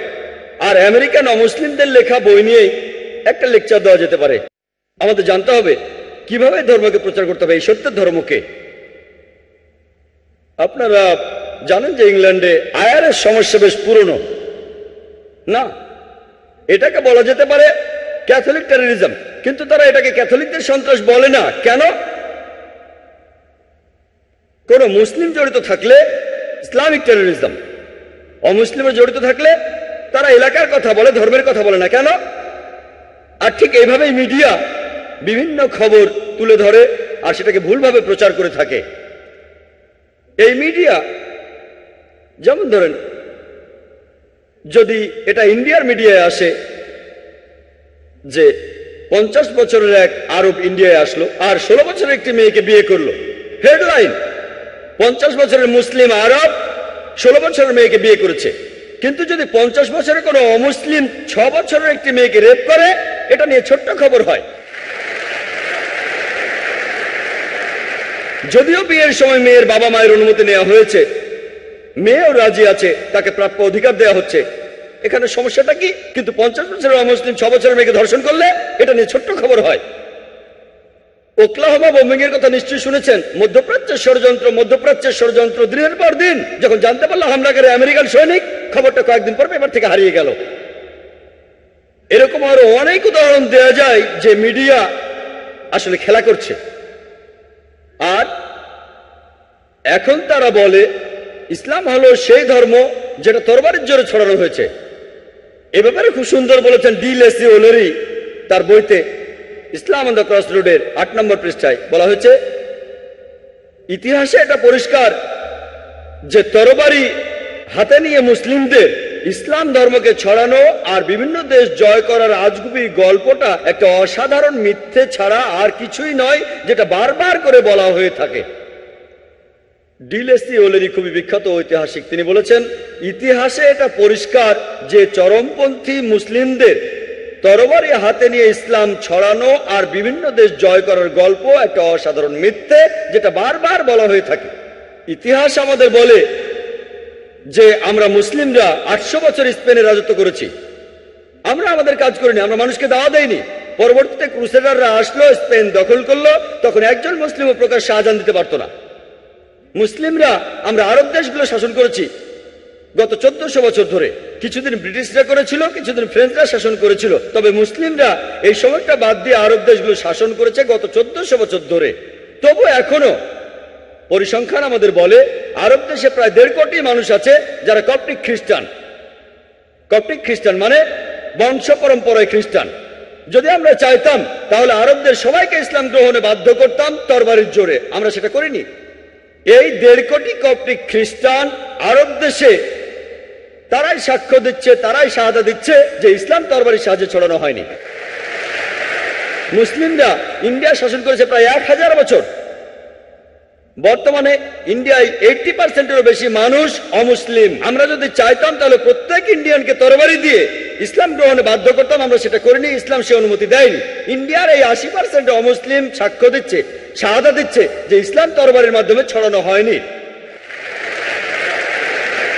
কোন মুসলিম আর্মি আফ্রিকার পূর্ব উপকূলে গিয়েছিল? কোন মুসলিম আর্মি ইন্দোনেশিয়ায় গিয়েছিল যে দেশে মুসলিমদের সংখ্যা সবচেয়ে বেশি? কোন মুসলিম আর্মি গিয়েছিল মালয়েশিয়ায় যেখানে 50%-এর বেশি মুসলিম? কোন মুসলিম আর্মি? কোন তরবারি? এটা হলো বুদ্ধির তরবারি। পবিত্র কোরআনে আছে সূরা নাহলের 125 নম্বর আয়াতে উল্লেখ করা হয়েছে, উদু ইলা সাবিলি রাব্বিকা বিল হিকমা ওয়াল মাউযিতাল হাসানা ওয়াজাদিলহুম বিল্লাতি আহসান। প্রতিপালকের পথে মানুষকে আহ্বান করো হিকমত ও সদুপদেশ দ্বারা, এবং তাদের সাথে তর্ক করো আর তাদের যুক্তি দেখাও সবচেয়ে উত্তম ও গ্রহণযোগ্য পন্থায়। একবার একটা আর্টিকেল ছাপা হয়েছিল রিডার্স ডাইজেস্ট অ্যালবাইনা কেয়ার বুকে 1984 সালে। এটা পরে প্লেন ট্রুথ ম্যাগাজিনেও ছাপা হয়েছিল। একটা জরিপ চালানো হয়েছিল প্রধান ধর্মগুলোর অনুসারীদের নিয়ে। মোট 50 বছরের হিসাব সেখানে ছিল 1934 সাল থেকে 1984 সাল পর্যন্ত। আর যে ধর্মের অনুসারীদের সঙ্গে সবচেয়ে বেশি হারে বেড়েছে সেটা হলো ইসলাম, 235%। খ্রিস্টান ধর্ম মাত্র 47%। এবার আমি প্রশ্ন করি, এই 50 বছরের মধ্যে এমন কোন যুদ্ধ হয়েছিল 1934 সাল থেকে 1984 সালের মধ্যে যে কারণে লক্ষ লক্ষ মানুষ ইসলাম গ্রহণ করছে? কোন যুদ্ধ? কোন যুদ্ধ? আজকে পৃথিবীতে ইসলামের প্রসার সবচেয়ে বেশি হারে বাড়ছে। আমেরিকায় যে ধর্মের প্রসার সবচেয়ে বেশি সেটা ইসলাম, ইউরোপে যে ধর্মের প্রসার সবচেয়ে বেশি সেটা ইসলাম। আমার প্রশ্ন, কে এই আমেরিকানদের, কে ইউরোপিয়ানদের তরবারির মুখে ইসলাম গ্রহণ করতে বাধ্য করছে? 9/11-এর আগে ইসলামের নামে মিডিয়া যে অপবাদ দিত সেটা হলো ইসলাম ধর্ম নারীদের কোনো অধিকার দেয় না। আপনারা জানেন যেসব মানুষ ইসলাম গ্রহণ করে, আমেরিকা আর ইউরোপের মানুষ সহ যেসব অমুসলিম ইসলাম গ্রহণ করে তাদের 2/3 নারী। যদি ইসলাম নারীদের অসম্মান করে তাহলে কেন এই আমেরিকান মহিলারা, কেন এই ইউরোপিয়ান মহিলারা ইসলাম গ্রহণ করছে? কেন? মিডিয়া বলছে ইসলাম নাকি নারীদের ছোট করে, তাহলে কেন এই আমেরিকান ইউরোপিয়ান মহিলারা ইসলাম গ্রহণ করছে? কারণ ইসলাম মানুষের বিভিন্ন সমস্যার সমাধান দিতে পারে, বিশেষ করে নারীদের জন্য। তারা ইসলামের নিরাপত্তা খুঁজে পায়। ইয়োহান রেডলির নাম শুনেছেন? তিনি গিয়েছিলেন আফগানিস্তানে স্পাইং করতে তালেবানদের উপরে, সেখানে ধরা পড়ে 7 দিন ছিলেন। যখন ফিরে এলেন তিনি তাদের উপর মুগ্ধ। এখানে সময় কম তাই বিস্তারিত বলছি না, অনেকে হয়তো জানেন। তিনি কোরআন পড়ার পরে ইসলাম গ্রহণ করেছেন। লোকে প্রশ্ন করেছে তালেবানরা কেমন ব্যবহার করেছে? আমাকে তারা অতিথির মতোই আপ্যায়ন করেছে, তারা যথেষ্ট সম্মান করেছে। তিনি বলেন তার সাথে খুবই ভদ্র ব্যবহার করেছে। তার মনোভাব বদলে গেছে। এখন তিনি ইসলাম গ্রহণ করে হিজাব পালন করেন। একজন ব্রিটিশ রিপোর্টার সেখানে গিয়েছিলেন মুসলিমদের বিরুদ্ধে লেখার জন্য, তিনিও ইসলাম গ্রহণ করেছেন আলহামদুলিল্লাহ। আর 9/11-এর পরে যখনই আমি আমেরিকা অথবা ইউরোপে যাই, আগের চাইতে অনেক বেশি অমুসলিম আমার লেকচার শুনতে আসে। তারা আমেরিকান, তারা ইউরোপিয়ান, সবাই আসে। পবিত্র কোরআনে আছে সূরা ইমরানের 54 নম্বর আয়াতে উল্লেখ করা হয়েছে যে মাকারু মাকারাল্লাহু ওয়াল্লাহু খায়রুল মাকিরিন। আর তারা চক্রান্ত করেছিল, আল্লাহ কৌশল করেছিলেন, আল্লাহ সর্বশ্রেষ্ঠ কৌশলী। 9/11-এর পরে মাত্র 9 মাসের মধ্যে শুধুমাত্র আমেরিকায় 34,000 মানুষ ইসলাম গ্রহণ করেছে। ইয়োহান রেডলির কথা অনুযায়ী 9/11-এর 9-10 মাস পরে 20,000 ইউরোপিয়ান ইসলাম গ্রহণ করেছে। তারা যতই আক্রমণ করছে ইসলাম ততই উপরে উঠে যাচ্ছে, কিন্তু আমরা কিছু করছি না, আমাদের কারণে এসব হচ্ছে না। আমরা দায়িত্ব পালন করছি না। আল্লাহ প্রতিশ্রুতি দিয়েছেন কোরআনে, সব মিলিয়ে মোট 3টি আলাদা জায়গায়। সূরা সাফের 9 নম্বর আয়াতে উল্লেখ করা হয়েছে, সূরা তাওবা 33 নম্বর আয়াতে উল্লেখ করা হয়েছে, এবং পবিত্র কোরআনে সূরা ফাতার 28 নম্বর আয়াতে বলা হয়েছে, হুয়াল্লাযী আরসালা রাসূলাহু বিল হুদা ওয়াদ দীনিল হক লিইয়ুযহিরাহু আলা দীনি কুল্লি। আল্লাহ তার রাসূলকে পাঠিয়েছেন পথ নির্দেশক এবং সত্যের দিন সহ, যাতে করে এটা অন্য সমস্ত দিনের উপরে থাকে, অন্য সব দিন দর্শনের উপরে থাকে। ইসলাম অন্য সব ধর্মের উপরে অবস্থান করবে। এই শান্তির ধর্মটা, এই সত্যের ধর্মটা অন্য সব জীবন দর্শনের উপরে থাকবে। আর সাক্ষী হিসেবে আল্লাহ যথেষ্ট। এটা হয়তো অমুসলিমরা অপছন্দ করবে, এটা হয়তো মুসলিমরা অপছন্দ করবে, ইসলাম অন্য সব ধর্মের উপরে অবস্থান করবে। ইসলাম প্রচারের জন্য আমাদের কোনো দরকার নেই আল্লাহর, আমাদেরকে আল্লাহর কোনো প্রয়োজন নেই। আল্লাহ নিজেই তার দিনকে সমুন্নত রাখবেন। তিনি আমাদের একটা সুযোগ দিয়েছেন আমাদের দায়িত্ব পালন করার আর তার কাছে পুরস্কার পাওয়ার। তিনি আমাদেরকে দাওয়া দেওয়ার একটা সুযোগ দিয়েছেন। এই সত্যের ধর্ম টিকে থাকবে, এই দ্বীনুল হক, এই সত্যের ধর্ম, এই শান্তির ধর্ম অবশ্যই টিকে থাকবে। একটা বেশ সুন্দর কথা বলেছিলেন অ্যাডাম পিয়ারসন।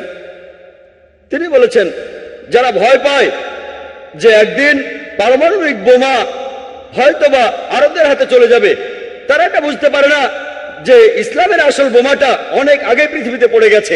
বোমাটা পড়েছে যেদিন নবী মুহাম্মদ সাল্লাল্লাহু আলাইহি ওয়াসাল্লাম জন্ম নিয়েছিলেন। এবার দেখি মিডিয়া ইসলামের বিরুদ্ধে কি বলে। আমরা সব ধরনের মিডিয়াকে এক ঝলক দেখব। প্রথমে আসুন প্রিন্ট মিডিয়া দেখি। টাইম ম্যাগাজিনে একটা আর্টিকেল ছাপা হয়েছিল 1979 সালের 16 এপ্রিলের কথা। এটা লিখেছিল এক খ্রিস্টান।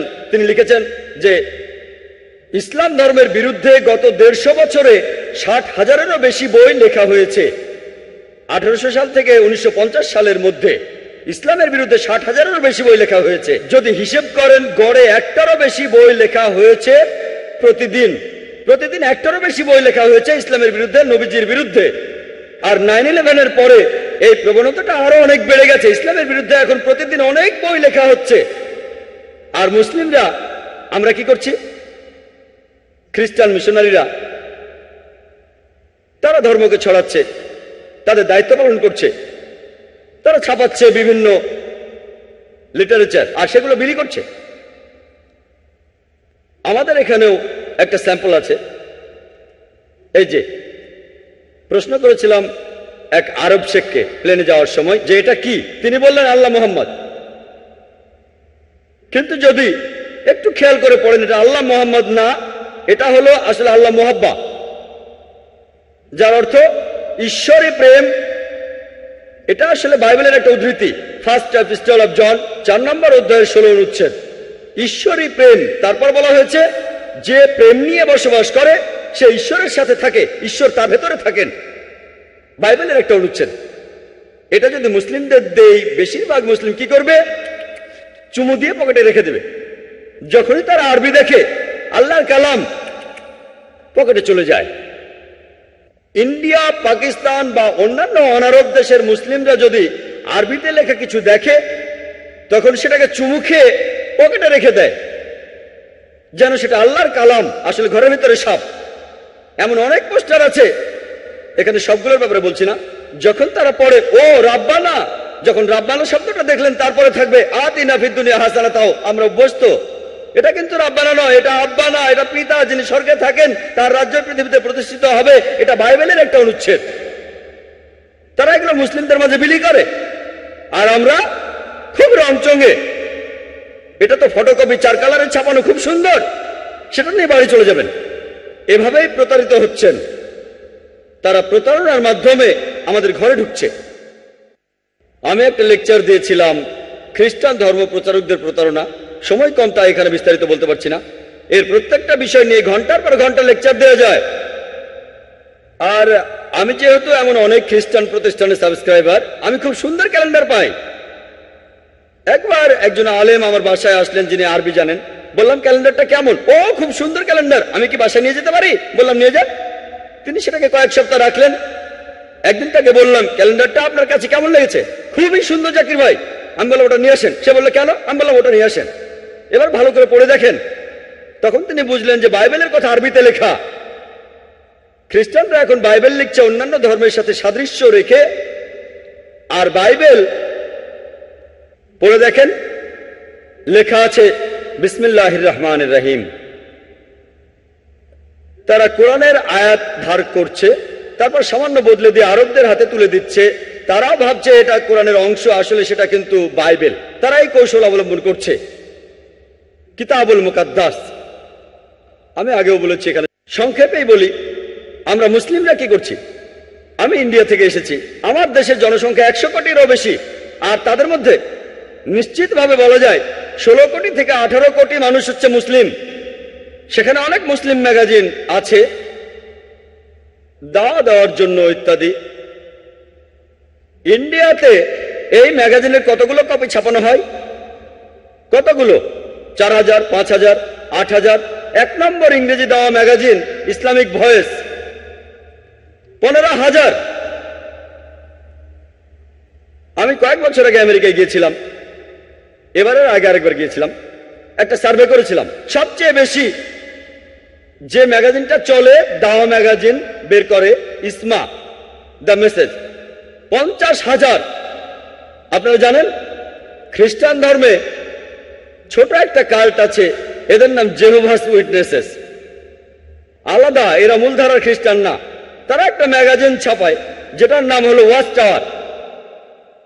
কত কপি ছাপানো হয় জানেন? মাসে কত কপি ছাপানো হয় আপনারা কি কেউ বলতে পারবেন? আমাদের পত্রিকা আমেরিকায় খুব বেশি হলে 50,000। তারা কতগুলো কপি ছাপায় কেউ বলতে পারবেন? কোনো পয়সা দিতে হবে না, কেউ বলবেন? কত? 10 লক্ষ। হ্যাঁ, 10 লক্ষ। 10 লক্ষ, ডাইরেক্ট 10 লক্ষ। আর কেউ বলবেন? 50,000। 50,000। 5 লক্ষ। 5 লক্ষ। 50 লক্ষ। 50 লক্ষ। 50 লক্ষ। 1 লক্ষ। 1 লক্ষ। 1 লক্ষ। আমি বলি কত কপি? 2,08,30,000 কপি। আমরা এতগুলো ছাপাতেও পারি না, কল্পনাও করতে পারি না। দূরের কথা কল্পনাও করতে পারি না। খ্রিস্টানদের মধ্যে খুব ছোট্ট একটা সম্প্রদায় যাদের নাম জেহোভাস উইটনেসেস, তারা 2টো ম্যাগাজিন ছাপায়। তার একটা হলো ওয়াচ টাওয়ার, সেটা তারা ছাপায় মাসে 2 বার। মাসে 1 বার না, প্রতি মাসে 2 বার। প্রতিবার তারা 2,08,30,000 কপি ছাপায়। 2 কোটির বেশি ছাপানো হয় 130টি ভাষায়। ম্যাগাজিনটা ছাপানো হয় প্রত্যেক মাসে 2 বার করে। প্রত্যেকবার 2,08,30,000 কপি, মানে প্রত্যেক মাসে 4 কোটিরও বেশি ম্যাগাজিন ছাপানো হয়। ছাপা হয় 130টি ভাষায়। তাদের আরেকটা ম্যাগাজিন, সেটা অ্যাওয়েক, 1,60,00,000 কপি, মাসে 2 বার। তার মানে 3 কোটিরও বেশি, 4 কালারে ছাপা। তারা এগুলো ফ্রি দেয়। মুসলিমরা ছাপানো তো দূরের কথা, কল্পনাও করতে পারি না।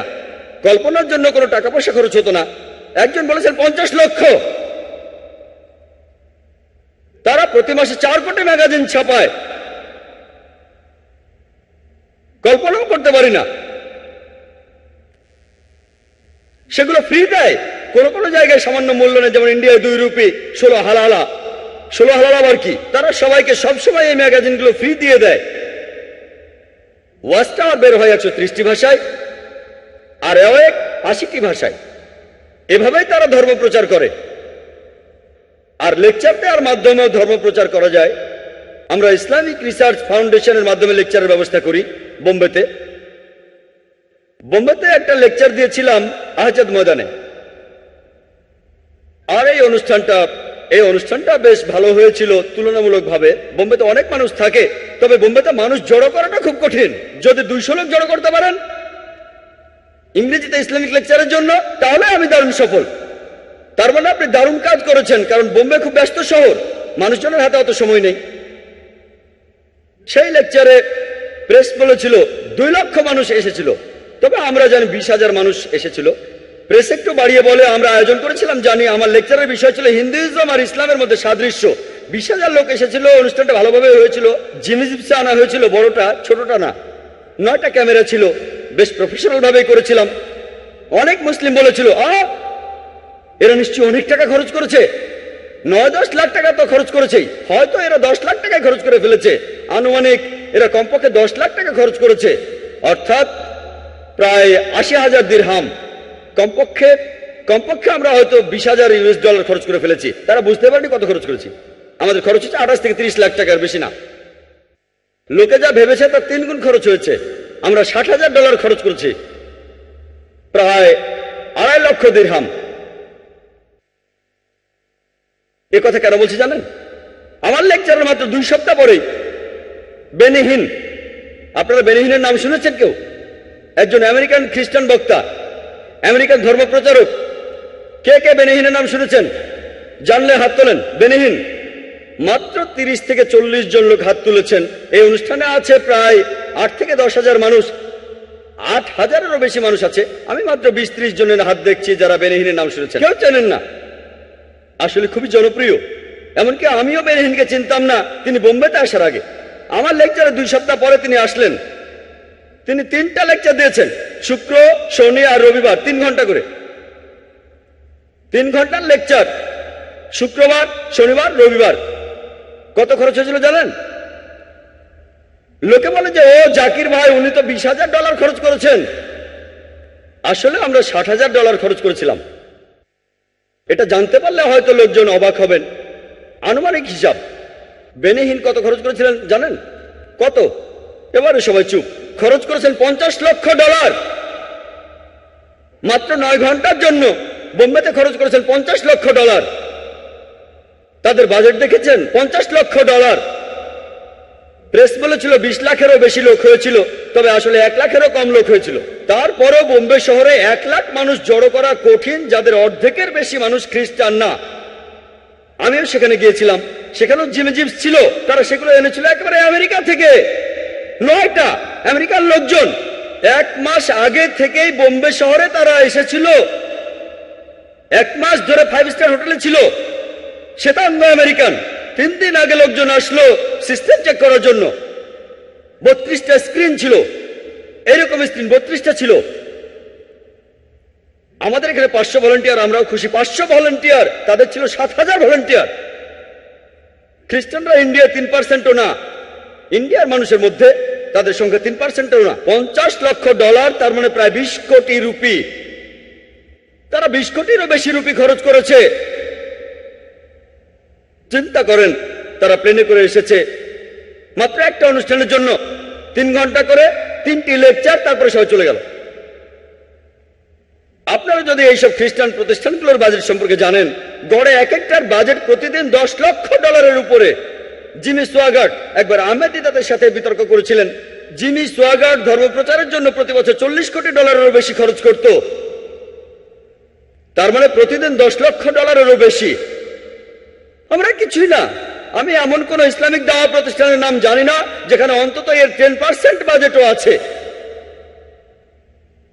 এমন দাওয়া প্রতিষ্ঠান নেই। আমি অনেক দেশেই ঘুরে বেড়াই। খ্রিস্টানদের মধ্যে প্রফেশনালিজম আছে। এই খ্রিস্টান মিশনারিরা সবাই ট্রেনিং নিয়েছে, তারা লেকচার দেওয়ার ট্রেনিং পেয়েছে। এমন ইসলামিক দাওয়া প্রতিষ্ঠান কমই আছে যারা লেকচারের উপর ট্রেনিং দেয়। বর্তমানে আধুনিক বিজ্ঞান আমাদের বলে, যখন কেউ জনসমক্ষে স্টেজের উপর লেকচার দেয়, লেকচারের বিষয়বস্তুর গুরুত্ব মাত্র 7%, মাত্র 7%। বাকি 93% হলো প্রেজেন্টেশন স্কিল। তিনি কেমন করে কথা বলবেন, দর্শকদেরকে কিভাবে তাকাবেন, অঙ্গভঙ্গি। এজন্য আমার সামনে কোনো পোডিয়াম থাকে না। আমার স্বাস্থ্য খুব ভালো এমনটা নয়। আপনারা যাতে আমার বডি ল্যাঙ্গুয়েজ দেখেন, আমার শরীরও কথা বলছে।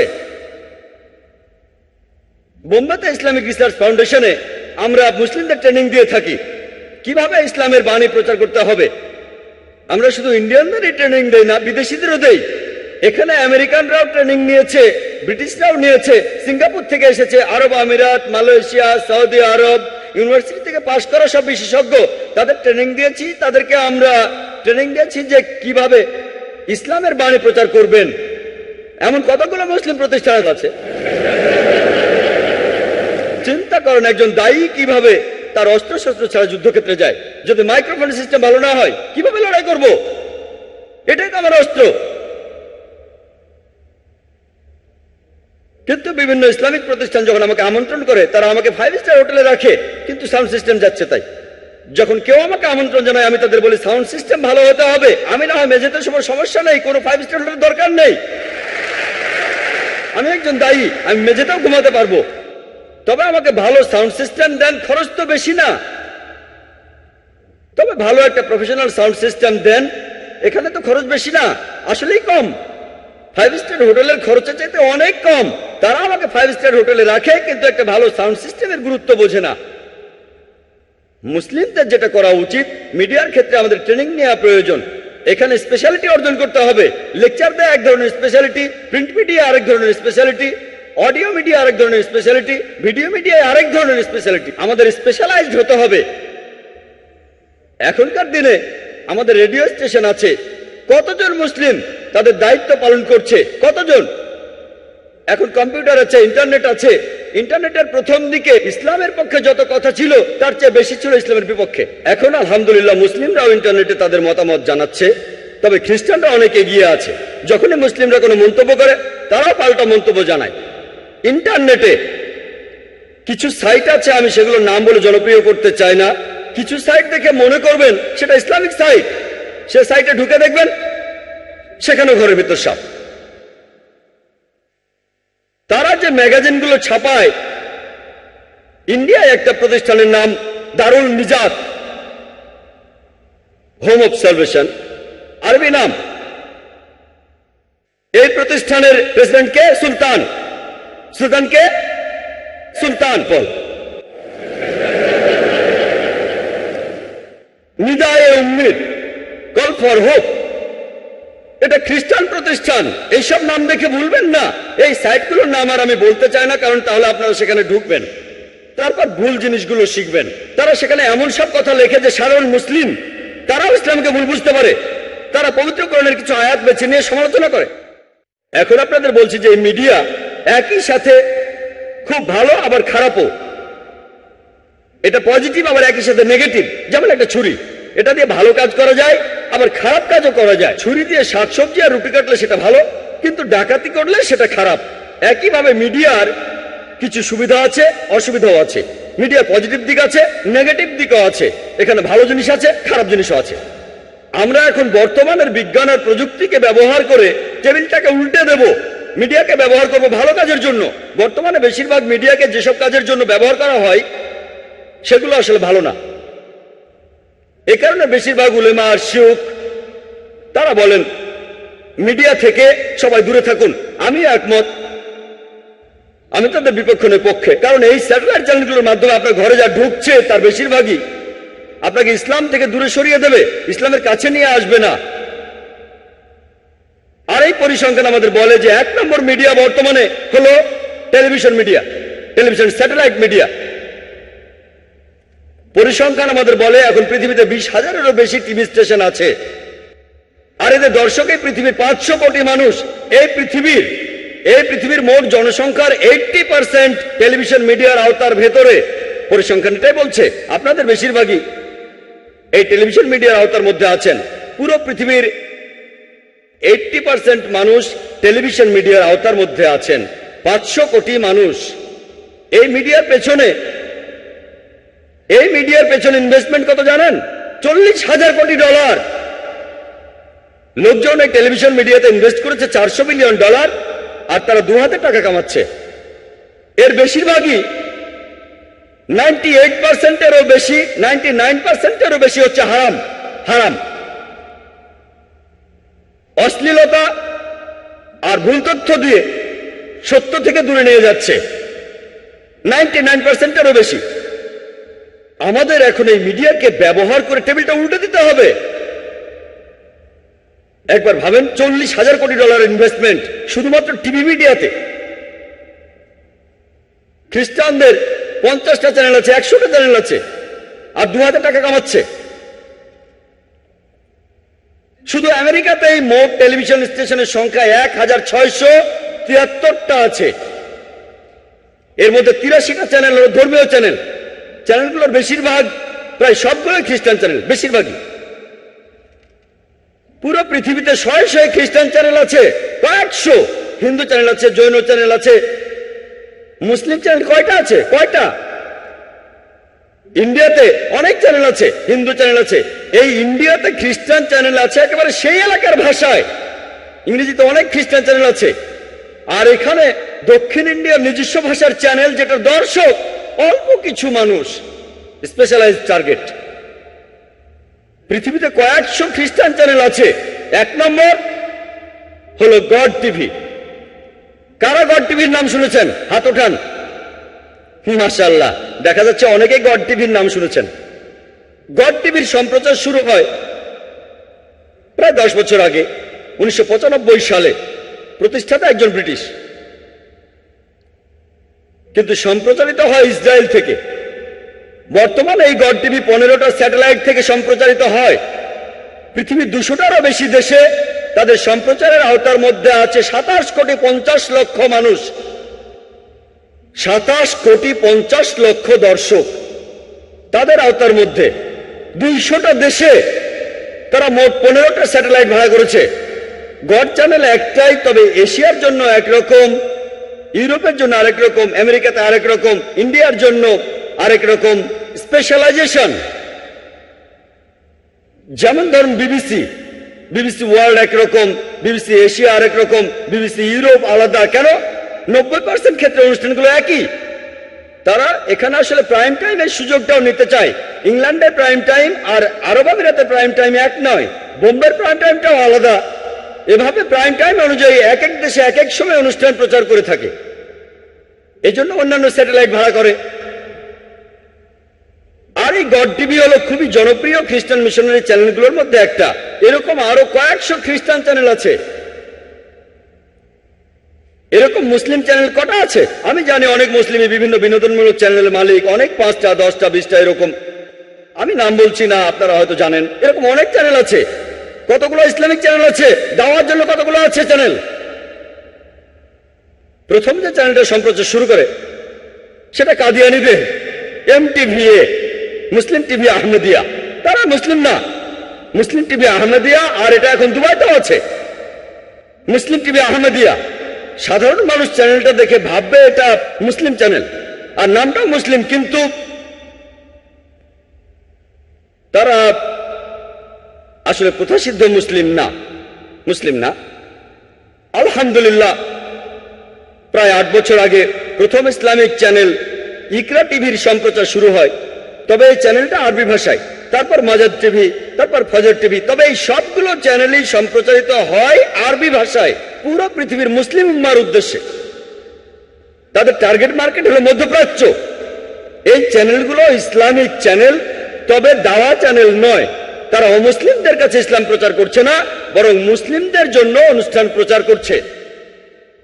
আরো কিছু চ্যানেল আছে যেগুলো রিজিওনাল, শুধু ইউরোপের জন্য। এরকম বেশ কিছু মুসলিম চ্যানেল এখন আছে। এখন আমাদের প্রয়োজন দিন রাত 24 ঘন্টার একটা দাওয়া চ্যানেল, যেটা ইসলাম প্রচার করবে আর বিভিন্ন ভুল ধারণা দূর করবে, যে ভুলগুলো মিডিয়া ইসলামের বিরুদ্ধে ছড়াচ্ছে। আমি এখানে এসেছিলাম কয়েক বছর আগে, সেবারও এসেছিলাম হলিকর্ন অ্যাওয়ার্ডের আমন্ত্রণে। আর তখন হেডলাইনে এসেছিল এখানকার পেপারে, Khaleej Times, doctor Zakir Naik Islamic TV চালু করার কথা বলেছেন। তখন লেকচার দিয়েছিলাম আলবুমে, টপিক আলাদা ছিল, কিন্তু প্রশ্নোত্তর পর্বে বলেছিলাম মুসলিমদের জন্য এখন প্রয়োজন একটা ফুল টাইম স্যাটেলাইট দাওয়া চ্যানেল ইংরেজি ভাষায়। এটাই আন্তর্জাতিক ভাষা। ইসলামিক নিউজ পেপার আছে, সেটা ছাপা হয় উর্দু ভাষায়। কারা এটা পড়ে? শুধু ইন্ডিয়ার মুসলিমরা বা পাকিস্তানের। আরবি ভাষায় নিউজ পেপার আছে, তবে সেগুলো পড়ে শুধু আরবরা।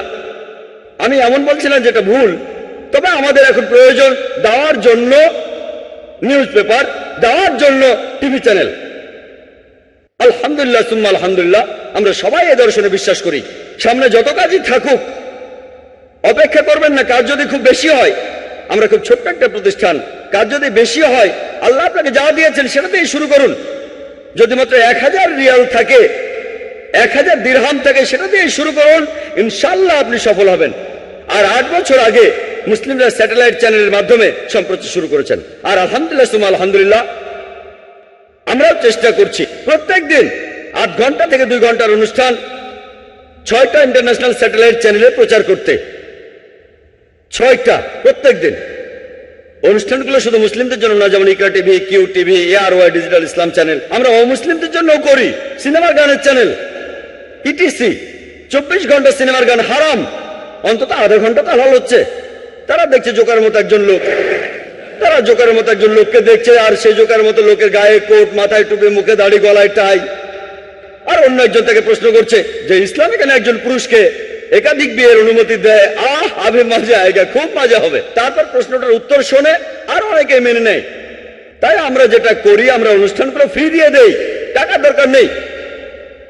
কারণ আমরা যদি বলি এই অনুষ্ঠানগুলো তৈরি করতে কয়েক হাজার ডলার খরচ হয়েছে, এগুলোর জন্য চার্জ করলে তারা হয়তো মাত্র একটা অনুষ্ঠান দেখবে, তাই এগুলো ফ্রি দিয়েছি। আর মাশাআল্লাহ অনেক চ্যানেলই প্রতিদিন দেখায়, কারণ এগুলো ফ্রি দিচ্ছি। আমরা আখিরাতের জন্য পুরস্কার পাবো ইনশাআল্লাহ। আমি কয়েক বছর আগে অ্যালবামে বলেছিলাম যে আমাদের ইসলামিক চ্যানেল প্রয়োজন, একটা দাওয়া চ্যানেল। আলহামদুলিল্লাহ সুম্মা আলহামদুলিল্লাহ, আপনারাও শুনে খুশি হবেন যে ইনশাআল্লাহ আগামী 2-3 সপ্তাহের মধ্যে আমরা শুরু করতে যাচ্ছি একটা ইসলামিক দাওয়া চ্যানেল। চ্যানেলটার নাম হবে পিস টিভি।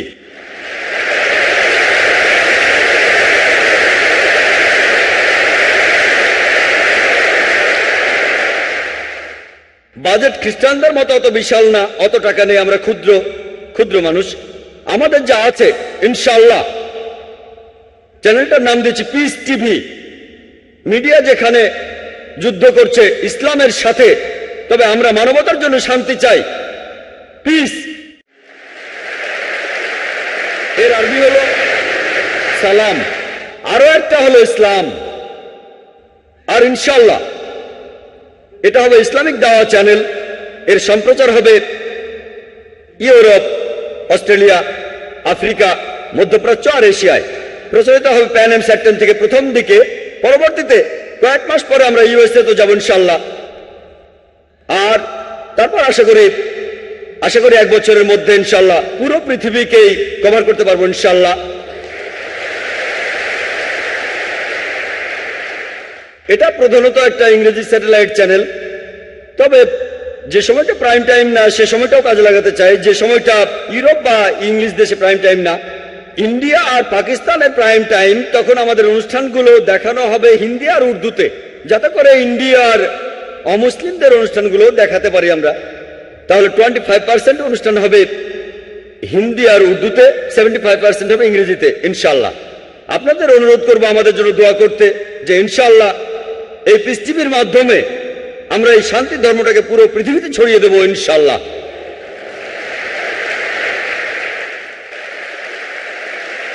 আমি কয়েক বছর আগে অ্যালবামে বলেছিলাম যে আমাদের ইসলামিক চ্যানেল প্রয়োজন, একটা দাওয়া চ্যানেল।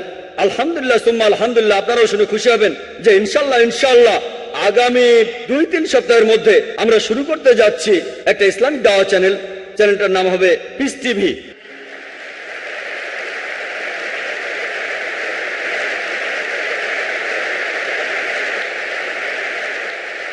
বাজেট খ্রিস্টানদের মতো অত বিশাল না, অত টাকা নেই, আমরা ক্ষুদ্র মানুষ।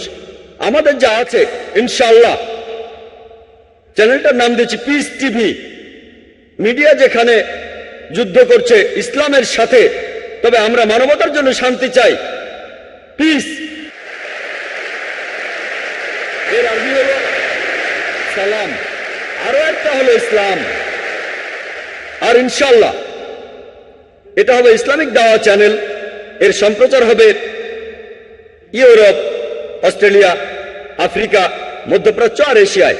প্রচারিত হবে প্যান এম স্যাট 10 থেকে প্রথম দিকে। পরবর্তীতে কয়েক মাস পরে আমরা USA তো যাব ইনশাআল্লাহ। আর তারপর আশা করি 1 বছরের মধ্যে ইনশাআল্লাহ পুরো পৃথিবীকেই কভার করতে পারবো ইনশাআল্লাহ। এটা প্রধানত একটা ইংরেজি স্যাটেলাইট চ্যানেল, তবে যে সময়টা প্রাইম টাইম না সে সময়টাও কাজে লাগাতে চাই। যে সময়টা ইউরোপ বা ইংলিশ দেশে প্রাইম টাইম না, ইন্ডিয়া আর পাকিস্তানের প্রাইম টাইম, তখন আমাদের অনুষ্ঠানগুলো দেখানো হবে হিন্দি আর উর্দুতে, যাতে করে ইন্ডিয়ার অমুসলিমদের অনুষ্ঠানগুলো দেখাতে পারি আমরা। তাহলে 25% অনুষ্ঠান হবে হিন্দি আর উর্দুতে, 75% হবে ইংরেজিতে ইনশাআল্লাহ। আপনাদের অনুরোধ করবো আমাদের জন্য দোয়া করতে, যে ইনশাআল্লাহ এই পিস টিভির মাধ্যমে আমরা এই শান্তি ধর্মটাকে পুরো পৃথিবীতে ছড়িয়ে দেব ইনশাআল্লাহ। মুসলিমদের এটা জানতে হবে যে কিভাবে টেবিলটা উল্টে দেওয়া যায়। আমার লেকচার শেষ করার আগে আমি একটা উদাহরণ দেব। গত কয়েক মাস ধরে আপনারা যারা ভারত উপমহাদেশের অধিবাসী, এখন অবশ্যই এটা আন্তর্জাতিক খবর, আপনারা হয়তো সানিয়া মির্জার খবরটা শুনেছেন। সানিয়া মির্জা নাম শুনেছেন? বাহ বাহ, মাশাআল্লাহ, সবাই জানেন দেখছি। কেন? কারণ হলো মিডিয়া। সবাই সানিয়া মির্জাকে চেনে। কিভাবে? কারণ মিডিয়া চিনিয়েছে। এই মিডিয়ায় তাকে দিয়েছে পাবলিসিটি। এর কারণটা জানেন কেন? কারণ সে একজন মুসলিম। শুধু মুসলিম হওয়ার কারণে না, কারণ সে মুসলিম হয়ে এমন ড্রেস পরেছে, স্কার্ট আর শর্টস। আর তারপরে টাইম ম্যাগাজিন পত্রিকাতে সম্ভবত সেপ্টেম্বরের শেষ সপ্তাহ বা অক্টোবরের প্রথম সপ্তাহে 2005 সালে তার ছবি প্রচ্ছদে। স্কার্ট পরে সে টেনিস খেলছে। কেন জানেন? কেন? আমরা সবাই জানি। গত বেশ কয়েক মাস ধরে মিডিয়ায় একটা নতুন খবর এসেছে যে ফতোয়া জারি করা হয়েছে সানিয়া মির্জা যে ড্রেস পরে মিনি স্কার্ট, সেটা হারাম, এটা নিষিদ্ধ। তখন এটা নিয়ে খুব হইচই হয়ে গেল। সব মিডিয়া, টিভি চ্যানেলগুলো মুসলিম ওলামা আর বিশেষজ্ঞদের কাছে গেল যে এটা ঠিক না ভুল। সবাই তখন বললো এটা হারাম হারাম হারাম, আর তখন খবরটা ছড়িয়ে পড়লো। মিডিয়া ঠিক এই কাজটাই করে, ইনফরমেশন জোগাড় করে, তারপর যেভাবে উপস্থাপন করে তখন অমুসলিমরা ভাববে এটা কোন ধরনের ধর্ম। একজন মহিলা খেলাধুলা করছে আর ধর্ম তাকে বাধা দিচ্ছে। ইসলাম ধর্মের নিয়ম কারণ আমরা বদলাতে পারবো না, যেটা ভুল সেটা ভুল, কিন্তু কিভাবে বলছেন সেটাই ইম্পর্টেন্ট।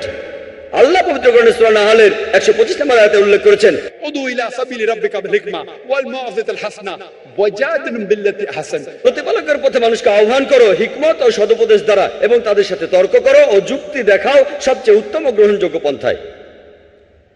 আমাকে যখন প্রশ্নটা করা হলো, আমি সাধারণত মিডিয়ার সামনে কথা বলি না, এটা অবশ্য অন্য কারণ আছে, নর্মাল মিডিয়াগুলো, এর কারণটা আমি পরে বলবো, আমি কারণটা বলবো। তবে বোম্বেতে আমরা প্রতি সপ্তাহে লেকচার আয়োজন করি, প্রশ্নোত্তর পর্ব থাকে। সেই লেকচারে কয়েকশো মানুষ এসেছিল। একজন আমাকে এই প্রশ্নটা করেছিল, আমি তাকে বলেছিলাম আমাদের জানা উচিত কিভাবে মিডিয়ার সাথে কথা বলতে হবে। আমি প্রথমে আন্তর্জাতিক মিডিয়াকে প্রশ্ন করব যে আপনারা কেন প্রশ্নটা করছেন মুসলিম ওলামাদের, মুসলিম শিয়ুখদের আর বিশেষজ্ঞদের, যে সানিয়া মির্জা যে পোশাকটা পরছে সেটা ঠিক না ভুল। সে তো র্যাঙ্কিং এ 34 নম্বর। কত নম্বর? 34 নম্বর। আপনারা কেন এই প্রশ্নটা কোনো খ্রিস্টান ধর্মযাজককে করছেন না সেরেনা উইলিয়ামসের ব্যাপারে? সেরেনা উইলিয়ামস র্যাঙ্কিং এ 1 নম্বর। আপনারা কেন খ্রিস্টান ধর্মযাজকদের প্রশ্নটা করছেন না যে সেরেনা উইলিয়ামস যে পোশাকটা পরে সেটা ঠিক না ভুল? তাদের প্রশ্ন করুন না। আপনারা ভ্যাটিকান সিটির পোপের কাছে প্রশ্ন করুন, সেরেনা উইলিয়ামস যে পোশাকটা পরে, অথবা সানিয়া মির্জার আগে যারা আছে 33 জন, তাদের অধিকাংশই হচ্ছে খ্রিস্টান। আপনারা খ্রিস্টান ধর্মযাজক আর পোপকে প্রশ্ন করুন তাদের পোশাকটা ঠিক না ভুল। খ্রিস্টানদের বাইবেল পড়লে দেখবেন, বাইবেলের বুক অফ ডিউটেরোনমি বলছে 22 নম্বর অধ্যায়ের 5 নম্বর অনুচ্ছেদে মহিলারা এমন কোন পোশাক পরবে না যেটা পুরুষের পোশাকের মতো, পুরুষরা মহিলাদের পোশাক পরবে না। যারা এমনটা করবে তারা প্রভুর ঘৃণার পাত্র হবে। 1 তিমথি 2 নম্বর অধ্যায় 9 অনুচ্ছেদে আছে যে মহিলারা পোশাক পরবে শালীনতার সাথে, সংযমের সাথে। তারা কোন রকম অলংকৃত চুল পরবে না, অথবা স্বর্ণ বা মুক্তা বা দামি পোশাক পরবে না। একজন খ্রিস্টান মহিলারও শরীর ঢেকে রাখা উচিত। আপনারা খ্রিস্টান নানদের ঠিক সেভাবেই দেখেন। নানদের কেমন দেখেছেন? তাদেরকে মুসলিম মহিলাদের মতোই দেখায়। আপনারা যদি কখনো মাদার মেরির ছবি দেখে থাকেন, তাকে আল্লাহ শান্তিতে রাখুন, তার শরীরও মাথা থেকে পা পর্যন্ত ঢাকা, শুধু মুখ আর কবজি পর্যন্ত হাত খোলা। আপনারা বরং পোপকে জিজ্ঞেস করুন বা খ্রিস্টান ধর্মযাজকদের, যদি একজন নান তার হিজাব ছেড়ে মিনি স্কার্ট পরে টেনিস খেলে, তখন তিনি কোন ফতোয়া দেবেন? তিনি তখন কি বলবেন? আমাদের ধর্মে প্রত্যেক মুসলিম নারী, প্রত্যেক মুসলিম মহিলা ধার্মিক। খ্রিস্টানদের কাছে নানরা যেমন ধার্মিক, তারা সবাই শালীন। মিডিয়াকে ঠিক এইভাবেই উত্তর দিতে হবে। এই ব্যাপারে মুসলিমদের মধ্যেও দুটো ভাগ ছিল। বেশিরভাগ ওলামা আর শিয়ুখ তারা বলেছেন এটা ভুল। তাদের কেউ কেউ তখনই ফতোয়া জারি করে দিলেন। তবে তখন কিছু তথাকথিত আধুনিক মুসলিম তারা কি বলেছিল জানেন? খেলাধুলার মধ্যে ইসলাম ধর্ম নাক গলাচ্ছে কেন? একজন মুসলিম পলিটিশিয়ান বলেছেন এই শিয়ুখরা এই ওলামাগণ খেলাধুলা সম্পর্কে কিছু জানে না, তাই তারা চুপ থাকলেই ভালো। আমি সেই পলিটিশিয়ানকে বলছি, আপনি যদি ইসলাম সম্পর্কে না জানেন তাহলে আপনারই চুপ থাকা ভালো। এক হিন্দু পলিটিশিয়ান যিনি বলেছিলেন যে সানিয়া মির্জা আমাদের দেশের একটা গর্ব, যে লোক সানিয়া মির্জার বিরুদ্ধে কথা বলবে সে দেশদ্রোহী, সে দেশকে ভালোবাসে না, সে দেশকে ভালোবাসে না। স্টেটমেন্ট। আমি বলেছিলাম যে লোক সানিয়া মির্জার এই পোশাকটাকে সমর্থন করে সে বেদের বিরুদ্ধে কথা বলছে। কারণ হিন্দুদের বেদ বলছে, ঋগ্বেদের 10 নম্বর গ্রন্থের 85 নম্বর অনুচ্ছেদের 30 পরিচ্ছেদে মহিলারা পুরুষদের মতো পোশাক পরবে না, আর পুরুষরাও তাদের স্ত্রীদের মতো পোশাক পরবে না। এরপর ঋগ্বেদে আছে 8 নম্বর গ্রন্থের 33 অনুচ্ছেদের 19 নম্বর পরিচ্ছেদে বলা হয়েছে যে ব্রহ্মা মহান ঈশ্বর তোমাদের নারী বানিয়েছেন, তার দৃষ্টি আনত করো আর পর্দার আড়ালে থাকো। তাহলে হিন্দু ধর্মগ্রন্থ বলছে স্কার্ট পরা হারাম। তাহলে যেসব ইন্ডিয়ান স্কার্ট পরাকে সমর্থন করেন, আমি তাদের বলছি এই হিন্দু পলিটিশিয়ান তার ধর্মগ্রন্থের বিরুদ্ধে কথা বলেছেন। এভাবে টেবিলটাকে উল্টে দেন। আমাদের দিকে কেন গুলি ছোড়া হবে? হিন্দুদের জিজ্ঞেস করেন না এটা কি ইন্ডিয়ান কালচার। এছাড়াও আরেকজন হিন্দু পলিটিশিয়ান তিনি বলেছিলেন যে এটা হলো ইন্টারন্যাশনাল স্পোর্টস। এইসব পলিটিশিয়ানরা আসলে সবাই এক, হোক হিন্দু, মুসলিম বা খ্রিস্টান, তাদের বেশিরভাগই নিজেদের স্বার্থ উদ্ধারের জন্য লড়াই করে যাচ্ছে। এই হিন্দু পলিটিশিয়ান তখন বললেন এটা ইন্টারন্যাশনাল স্পোর্টস, তাই তাকে এখানে তাদের নিয়ম অনুযায়ী পোশাক পরতে হবে। আর মানুষজন জানে না যে পোশাকটা পরে এতে করে তার পারফরমেন্স ভালো হয়। আচ্ছা ঠিক আছে, মানলাম, এটা মেনে নিলাম, এই পোশাকটা পড়তে বলা হয়, হয়তো পারফরমেন্স ভালো হয় কতখানি, 0.5%, 1%, মেনে নিলাম, তর্ক করব না। কিন্তু যদি ইতিহাস দেখেন 15 বছর আগে, 20 বছর আগে, 25 বছর আগে, তখন মহিলারা তারা যখন ব্যাডমিন্টন টাইপের কিছু খেলতো তাদের পুরো শরীর ঢাকা থাকতো। এমনকি ইরানেও দেখবেন মহিলারা তাদের পুরো শরীর ঢেকে স্কার্ফ পরে খেলছে। যদি আপনার কথা মেনেও নেই যে পারফরমেন্স ভালো হয় এই শর্টস পরলে, আমি আপনাকে প্রশ্ন করছি, আগামীকাল যদি বিচ ভলিবল ইন্টারন্যাশনাল স্পোর্টস হয়, আপনার মেয়েকে কি বিকিনি পরিয়ে সেখানে খেলতে পাঠাবেন? আগামীকাল যদি বিচ ভলিবল ইন্টারন্যাশনাল স্পোর্টস হয়, আপনার মেয়েকে কি বিকিনি পরিয়ে সেখানে খেলতে পাঠাবেন? ইন্ডিয়ান কালচার কি এটার অনুমতি দেয়? তারপর তারা বলবেন সুইমিং এ প্রতিযোগীরা কম পোশাক পরে ভালোভাবে সাঁতার কাটার জন্য, এজন্য পুরুষরা শুধু একটা ব্রিফ পরে আর মহিলারা বিকিনি পরে। তবে আপনাদের এটাও বুঝতে হবে, মানতে হবে, যদি কোনো পোশাক না পরেন পারফরমেন্স আরো ভালো হবে। তাহলে কি মহিলাদের নগ্ন হয়ে সাঁতার কাটতে বলবেন? এই দ্বিমুখী নীতি কেন? তখন তিনি বলবেন না না এটা অশালীন। আপনাদের শালীনতার লেভেল এখানে, আমাদের শালীনতার লেভেল এখানে। আপনাদের এই ব্যাপারটা বুঝতে হবে। আপনাদের কাছে যেটা শালীন আমাদের কাছে সেটা অশালীন। কেন আপনারা এই নিয়মটা করছেন না যে সুইমিং এ পুরুষ মহিলা নগ্ন হয়ে সাঁতার কাটবে, এতে পারফরমেন্স আরো ভালো হবে? কিন্তু না, তাদের শালীনতার লেভেল এখানে। তাই এভাবে উত্তর দিয়ে টেবিলটাকে উল্টে দিতে হবে। দুর্ভাগ্যজনকভাবে আমরা চুপচাপ বসে থাকি, আমরা মিডিয়ার কাছে নিজেদের হাসির পাত্রে পরিণত করেছি। প্রশ্নটার ব্যাপারে আসি, ওলামাদের কিভাবে উত্তর দেওয়া উচিত। আমি এই সব ওলামাদের বিপক্ষে নই, আসলে তারা মিডিয়ায় কথা বলতে অভ্যস্ত নন। যদি আমাকে কেউ প্রশ্নটা করে ইসলামিক দৃষ্টিভঙ্গি এ ব্যাপারে ইসলাম কি বলে যে সানিয়া মির্জা একজন টেনিস খেলোয়াড় হয়ে যে রকম পোশাক পরে এটা ঠিক না ভুল, আমি উত্তরে বলতাম সানিয়া মির্জা সম্পর্কে বলার আগে আমি আরেকটা কথা বলি যে অনেক মুসলিম পুরুষ আছেন যারা ক্রিকেট খেলেন, ইন্ডিয়ান টিমে খেলেন, অন্যান্য টিমেও খেলেন, তাদের অনেকেই সালাহ আদায় করেন না। সহিহ মুসলিম বলছে বুক অফ সালাতে ঈমান আর কুফরির মধ্যে ব্যবধানটা হলো সালাহ। সালাহ হলো তাওহীদের পরে সবচেয়ে গুরুত্বপূর্ণ স্তম্ভ, খুবই গুরুত্বপূর্ণ। শিরক করার পর সবচেয়ে বড় গুনাহ হলো সালাহ আদায় না করা। তাই আমার মত অনুযায়ী যেসব মুসলিম পুরুষ ক্রিকেট খেলেন আর সালাহ আদায় করেন না, তারা সানিয়া মির্জা চাইতে বড় গুনাহগার। সানিয়া মির্জা সালাহ আদায় করে,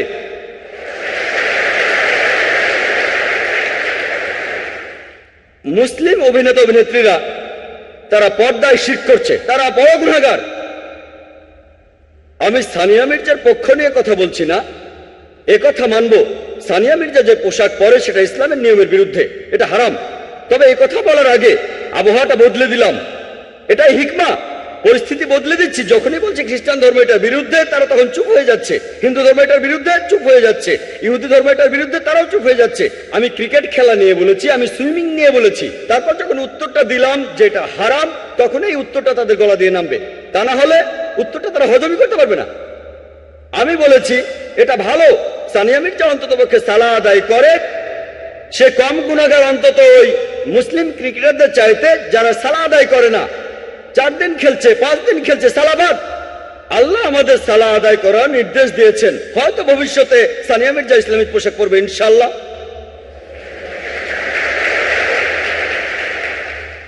তারপর সে পুরুষদের সাথে খেলতে পারবে কি পারবে না সেটা আরেকটা ইস্যু। কিন্তু আমি এমন ফতোয়া দিচ্ছি না যে সে যা করছে ঠিক। তবে মুসলিমদের এটা জানা উচিত কিভাবে টেবিলটা উল্টে দেওয়া যায়, কিভাবে হিকমার সাথে উত্তর দেওয়া যায়। যখনই আপনি এভাবে উত্তর দেবেন তখনই সবাই চুপ হয়ে যাবে। দুর্ভাগ্যজনকভাবে আমরা মুসলিমরা মিডিয়ার সামনে নিজেদেরকে হাসির পাত্রে পরিণত করছি। সাধারণত আমি মিডিয়ার সামনে কোনো ইন্টারভিউ দেই না। কেন? ধরুন আমি 5 মিনিট ধরে একটা প্রশ্নের উত্তর দেই, বেশিরভাগ সময়ই তারা উদ্দেশ্যমূলকভাবে এটা এডিট করে আর আমার বক্তব্যটা বদলে দেয়। মাঝে মধ্যে সময়ের স্বল্পতার কারণে সেটাকে ছোট করে আর না বুঝেই তারা বক্তব্যটাকে বদলে দেয়। ইচ্ছা অনিচ্ছা জানি না, তবে বেশিরভাগ সময় হয়ে থাকে আমার উত্তরটা যদি ঠিকমতো হয় তারা কেটে ফেলে, এডিট করে ফেলে। তারপর উত্তরটা শুনে অন্যরকম মনে হবে, অথবা না বুঝে শুনে ছোট করতে গিয়ে আমার বক্তব্যটা অন্যরকম হয়ে যায়। এজন্য ইচ্ছে করেই তাদের আমি এড়িয়ে চলি। যদিও অনেক মিডিয়া থেকে আমাকে আমন্ত্রণ জানানো হয়, অনেক আন্তর্জাতিক মিডিয়াতে ইন্টারভিউর জন্য ডাকা হয়, আমাকে বেশিরভাগ সময় এড়িয়ে চলি। ইনশাআল্লাহ যখন আমাদের চ্যানেল হবে তখন সঠিক চিত্রটা তুলে ধরতে পারবো। আমাদের টেপের কপি দেব, যদি দেখতে চান এটা দেখেন, যদি এডিট করেন আমাদের চ্যানেলে সম্পূর্ণটা দেখাবো ইনশাআল্লাহ।